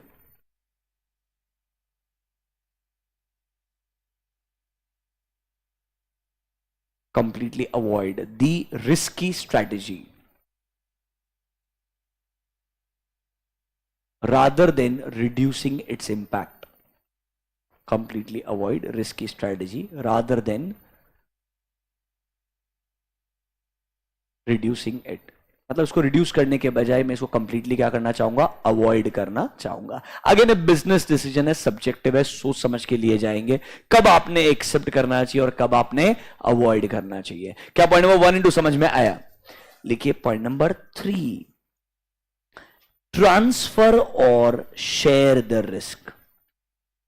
transfer और share the risk, dash करके लिखो. Sometimes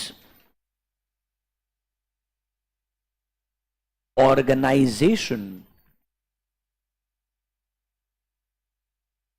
may transfer or share, sometimes organization may transfer or share a respective risk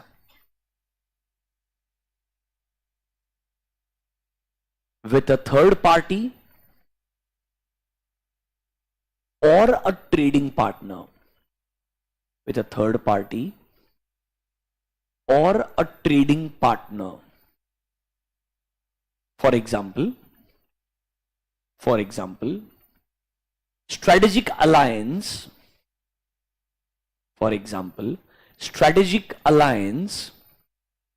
for technology solution, strategic alliance for a technology solution with a IT vendor,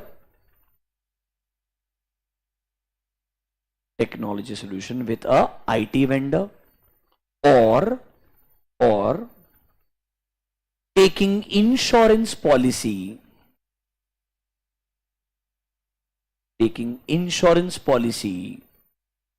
for certain high value assets, taking insurance policy for certain high value assets.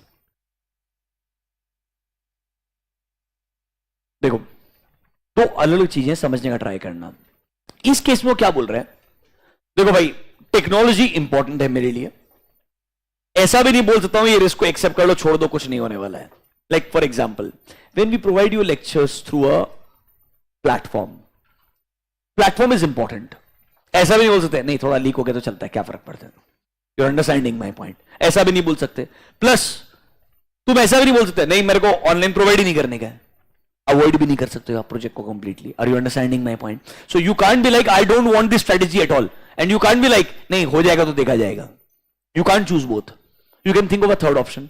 एक काम करते हैं, let's say if I can not create a good platform, जब मेरे को लगता है मेरे पास में प्लेटफॉर्म क्रिएट करने का एक्सपर्टीज नहीं है, या तो मैं एक थर्ड पार्टी को हायर करूं, उसको बोलूं मेरे लिए प्लेटफॉर्म बना, पर मुझे डर क्या है वो थर्ड पार्टी ने गलती कर दिया तो एक काम करना, why can't you have a third party as a strategic partner where you properly sign a business contract or an agreement with them कि काम कर, take a revenue sharing from me. मैं उसको अभी फिक्स पे नहीं कर रहा हूं, वेरिएबल दे रहा हूं. क्या बोल रहा हूं? For example, if I am taking let's say X rupees every student, you charge me a percentage of revenue. इससे तेरा इनकम मेरे इनकम में डिपेंडेंट हो गया, बराबर है कि नहीं है? And if I fall you also fall, बराबर है कि नहीं है? तो सामने वाले को भी एटलीस्ट थोड़ा सा अकाउंटेबिलिटी आएगा कि नहीं आएगा? सामने वाले को भी थोड़ा सा इनोवेशन करने का इंसेंटिव आएगा कि नहीं आएगा? आइडियली सामने वाले को बस तेरे पे कॉन्फिडेंस होना चाहिए कि तेरा मार्केट में रेपुटेशन कैसा है, बराबर है कि नहीं? क्योंकि उसको तेरा कस्टमर नहीं जानता है. बट अगर मैं सामने वाले को एज अ स्ट्रेटेजिक पार्टनर साथ में लेके आऊंगा, पूरा का पूरा वेरिएबल चले जाऊंगा, do you get my point? तो सामने वाले को भी लगेगा यस मैं इसको सिर्फ टेक्नोलॉजी, बराबर है कि नहीं है? तो आप थोड़ा सा इस तरीके का अलायंसेस फॉर्म कर सकते हो जिससे सामने वाले का अकाउंटेबिलिटी बढ़ जाए, नंबर वन. या सर आपने अगर फिजिकल एसेट्स के बारे में बात किया तो हम इंश्योरेंस कंपनी वगैरह को हायर कर सकते हैं. ऑब्वियसली उनको सिग्निफिकेंट अमाउंट ऑफ प्रीमियम दिया जाएगा. आपको मालूम रहेगा जितना इंश्योरेंस में कवरेज होता है उतना प्रीमियम का नंबर बढ़ते जाता है. I hope you know that, right?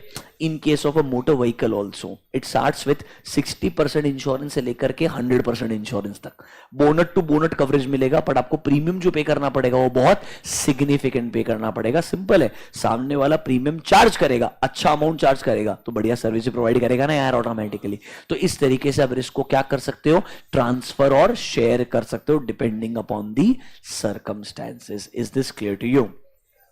Point number 1 2 3 clear है क्या? हाँ या ना? Write down point number 4. Treat और mitigate the risk. Online students, is it fine now? Please check. Treat और मिटिगेट द रिस्क.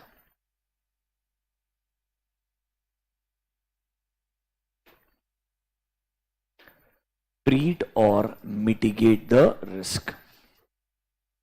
ये पॉइंट क्या बोलता है? ये सबसे इंपॉर्टेंट पॉइंट है कि भाई ऊपर वाला कोई काम का चीज नहीं है.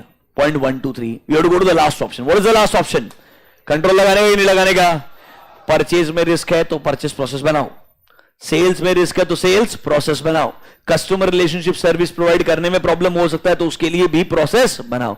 मतलब जहां आपको लगता है रिस्क है, इसे एक्सेप्ट करके नहीं चल सकते हैं, अवॉइड नहीं कर सकते हैं, न शेयर करने के लिए कोई पार्टनर है. अरे हाँ है ना, अब तेरा धंधा है, तेरे को ही करना पड़ेगा, किसी पे डिपेंडेंसी है या नहीं है तुझे ही देखना पड़ेगा, तो तुझे कंट्रोल लगाना पड़ेगा कि नहीं लगाना पड़ेगा? Yes, that is your point number 4. जब कोई और चीज काम में नहीं आएगा आपको कंट्रोल लगाना ही पड़ेगा ताकि आप रिस्क के इंपैक्ट को क्या कर पाओ, रिड्यूस कर पाओ, मिटिगेट कर पाओ. Is this clear to you? Treat और मिटिगेट द रिस्क डैश करके लिखो. when all other options have been eliminated, when all other options have been eliminated,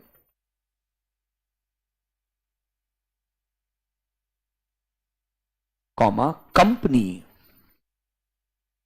must design company must design and implement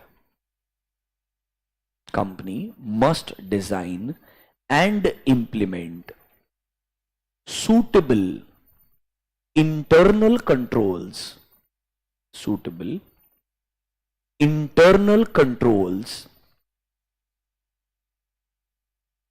reduce or mitigate the effect of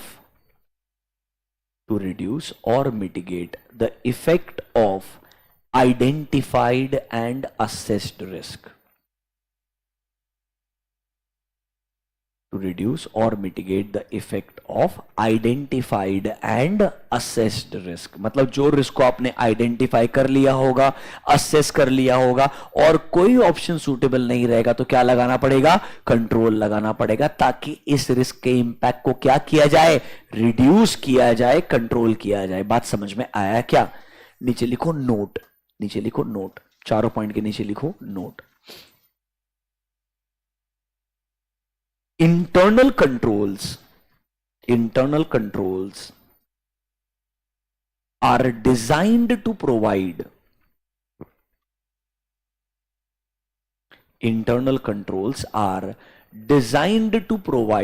reasonable assurance.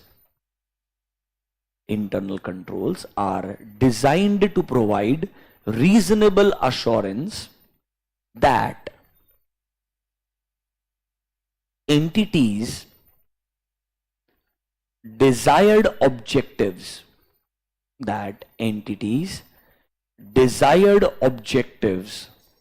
will be achieved. Desired objectives will be achieved, or the effect of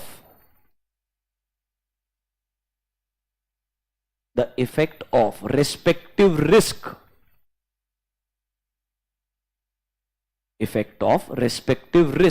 will be reduced or mitigated. Effect of respective risk will be reduced or mitigated. However, full stop, continue. However, there is always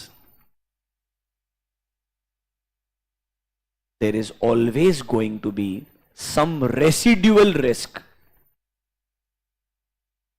There is always going to be some residual risk which should be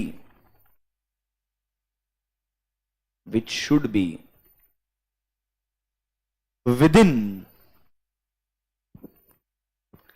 the entity's tolerable level. Which should be within the entity's tolerable level. Brackets में लिखो acceptable level.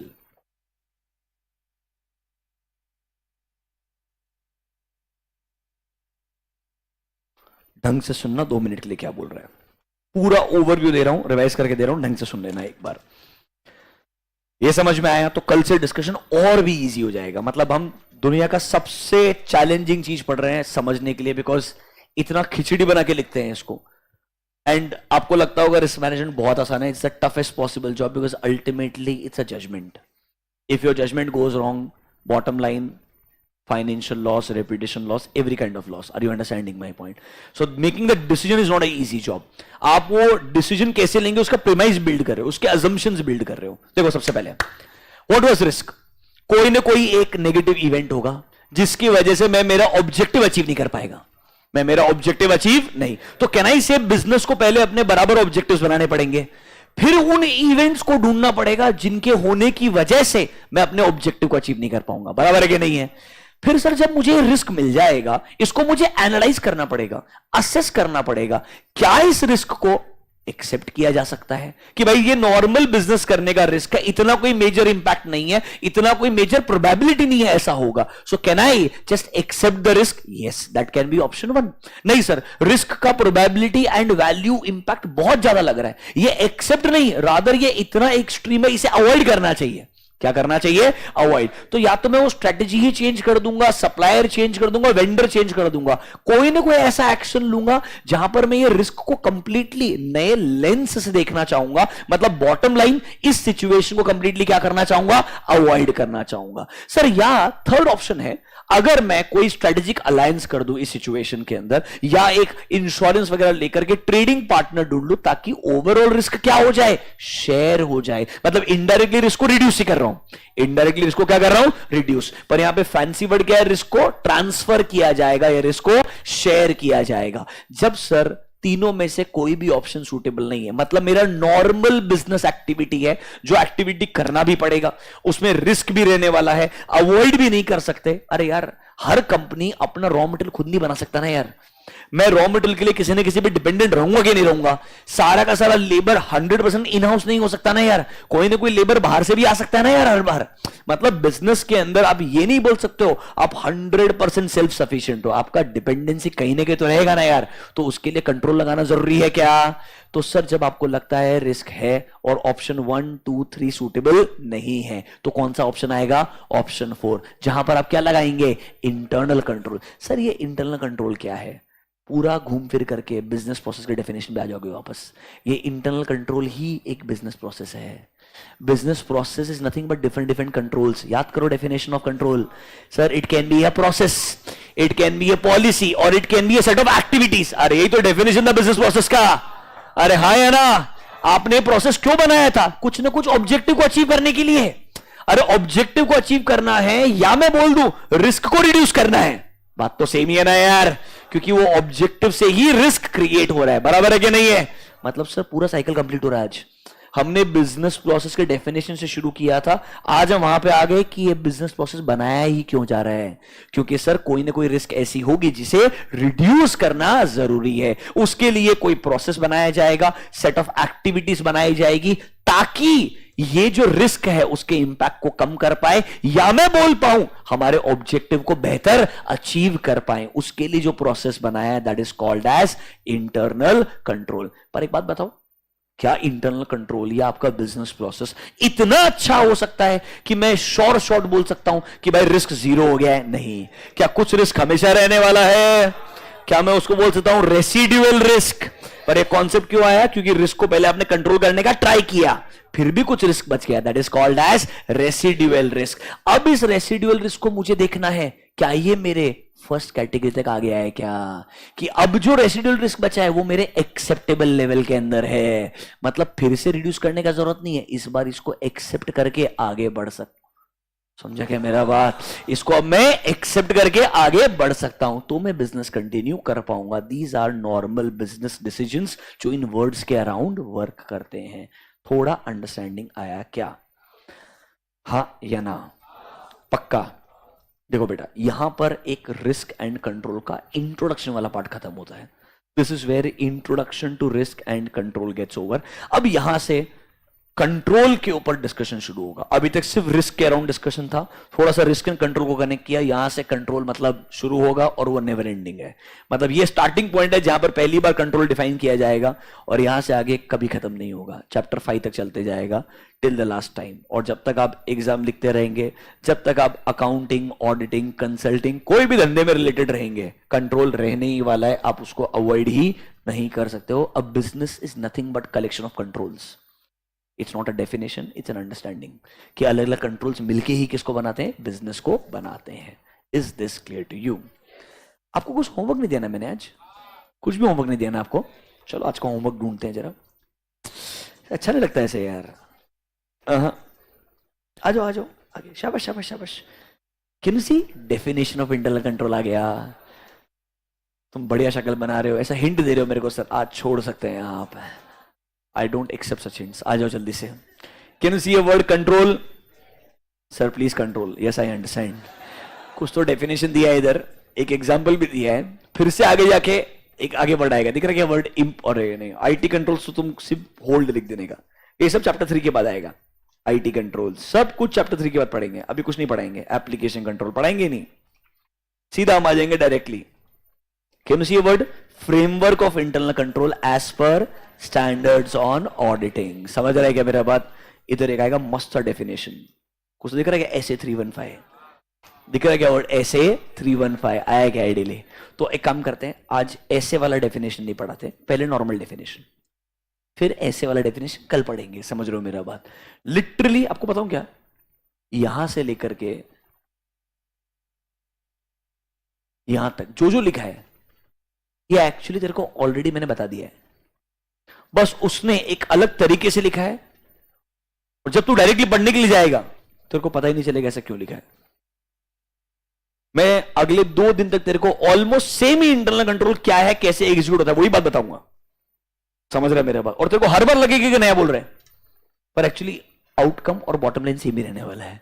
वही शुरुआत होगा objective, वही risk, और फिर लगाया जाएगा कंट्रोल। समझ रहे हो मेरा बात? अल्टीमेटली बस वो कंट्रोल को लगाना कैसे है, उसके रिलेटेड क्या क्या चीजें दिमाग में रखनी है, वो सब आने वाला है। थोड़ा आप इंटरेस्ट लोगे तो मैं आपको एक्चुअली बताऊंगा हमारे लिए ये चीज क्यों आया, मतलब why we have to study this, why this is relevant in India today, rather how it became relevant to the world. मैं आपको ये भी बता सकता हूं, don't worry. This is where discussion of Enron scandal comes into picture, कि उसके बाद में ये चीज रेलेवेंट बन गई थी, आपको बताया जाएगा। आज के लिए बिल्कुल बेसिक सा डेफिनेशन ऑफ कंट्रोल पढ़ते हैं। पढ़े एक डेफिनेशन बेटा, आ जाओ, शाबाश। इतना सा डेफिनेशन है यार, रोने का नहीं प्लीज। और तुमको पढ़ने के बाद समझ में आएगा, तुमको ऑलरेडी आता है, मुझे बताना नहीं है। देखो चेक करो क्या है, पेज नंबर 1B.12। शाबाश शाबाश। Can you see word control? Sir it can be defined as policies, procedure, practices, कुछ भी बोलो, ऑर्गेनाइजेशन स्ट्रक्चर। सर हमको क्या मालूम ऑर्गेनाइजेशन स्ट्रक्चर क्या होता है, मैं बताऊंगा आगे। अभी के लिए सब सेम है। दे आर डिजाइंड, क्यों डिजाइन किया गया? To provide reasonable assurance. अच्छा, किसके लिए? That the objectives are achieved, and ये जो आपके रिस्क है ना, मतलब अनडिजायर्ड इवेंट्स जो है, इन्हें क्या किया जाए? प्रिवेंट किया जाए या डिटेक्ट किया जाए, और अगर मिल जाए तो क्या किया जाए? करेक्ट किया जाए। अरे तो ऑलरेडी बताया है आपको। रादर अभी जो आपको कंक्लूजन लिखा है था वो इसके अराउंड ही लिखाया था कि ये कंट्रोल्स मुझे कौन सा अश्योरेंस दे पाएंगे? 100% अश्योरेंस नहीं दे सकते हैं। यही चीज लिखवाया था कि नहीं लिखवाया था? मतलब कंट्रोल का डेफिनेशन आपको ऑलरेडी बताया है, जनरल डेफिनेशन लिखने का कोई जरूरत नहीं है, ये आपको ऑलरेडी पता है। ये जो अलग अलग ऑब्जेक्टिव्स है ना, और जो हमारा SA315 के हिसाब से इंटरनल कंट्रोल क्या है, उसको हम कल डिस्कस करेंगे। Is this clear to you? पक्का? अच्छा ऑनेस्टली एक बात बताओ बेटा, हम चैप्टर 1 के अंदर लिटरली 2 कोर टॉपिक्स को डिस्कस कर रहे हैं। मतलब पार्ट A एंड B खत्म हुआ ना, CDE पढ़ेंगे, पर एक्चुअली में एग्जाम के लिए इतने रेलेवेंट नहीं रहेंगे, आपको समझेगा। समझ रहे हो मेरा बात? एंड इवन अंडरस्टैंडिंग के लिए भी बहुत इजी रहेंगे। ये दोनों पार्ट में जो हमारा फ्लो जा रहा है, जो आप लिख रहे हो, अब ऐसा लग रहा है थोड़ा समझ पा रहे हो उसको। And if you are trying to read it again, are you able to understand it better? बस इतना ही एक्सपेक्टेशन है बच्चों, कि अपने को चैप्टर के अंदर कॉन्सेप्ट समझते जाए, उसको हम लिखते जाएं, और उसके अराउंड कैसे क्वेश्चन आएंगे वो मेरे को समझते जाए। I promise once chapter 1 is over, जो मेजर पार्ट एक बार में मुझे पढ़ाना होगा, विल ओपन फ्यू क्वेश्चंस जो एक्चुअल एग्जाम में पूछे गए चैप्टर 1 से। आपको क्वेश्चंस पढ़ने हैं, नोटबुक निकाल के देखना है क्या मैं वो सही में लिख पाऊंगा क्या। If you are comfortable then our job from ICI exam point of view is over. Wherever I believe additional information is required to be given, you would have understood that मैं वो इंफॉर्मेशन आपको pass on कर रहा हूं, but in a very limited manner, ताकि हम कहीं भी टॉपिक से बहुत ज्यादा अलग ना चले जाए। Because in theory the stress is कि अगर मैं बहुत ज्यादा बाहर चले गया, प्रॉब्लम ये है आप वो रेलेवेंसी भूल जाओगे उस चीज का, and to bring you back and to make you write this will become more challenging. So that is why unfortunately मुझे अपने ऊपर कंट्रोल लगाना पड़ता है कि मेरे को जितना बाहर जाना है, थोड़ा सा जाना है, वापस अंदर आ जाने का है। बात समझ में आया क्या? Is this process clear to everyone?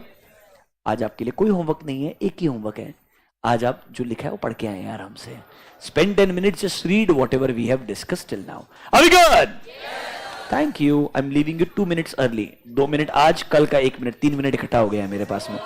I am maintaining a diary, यही काम है मेरे पास जिंदगी में। चलो bye, see you in half an hour. Residual risk, अच्छा online public, thank you, see you in half an hour in audit. Bye bye.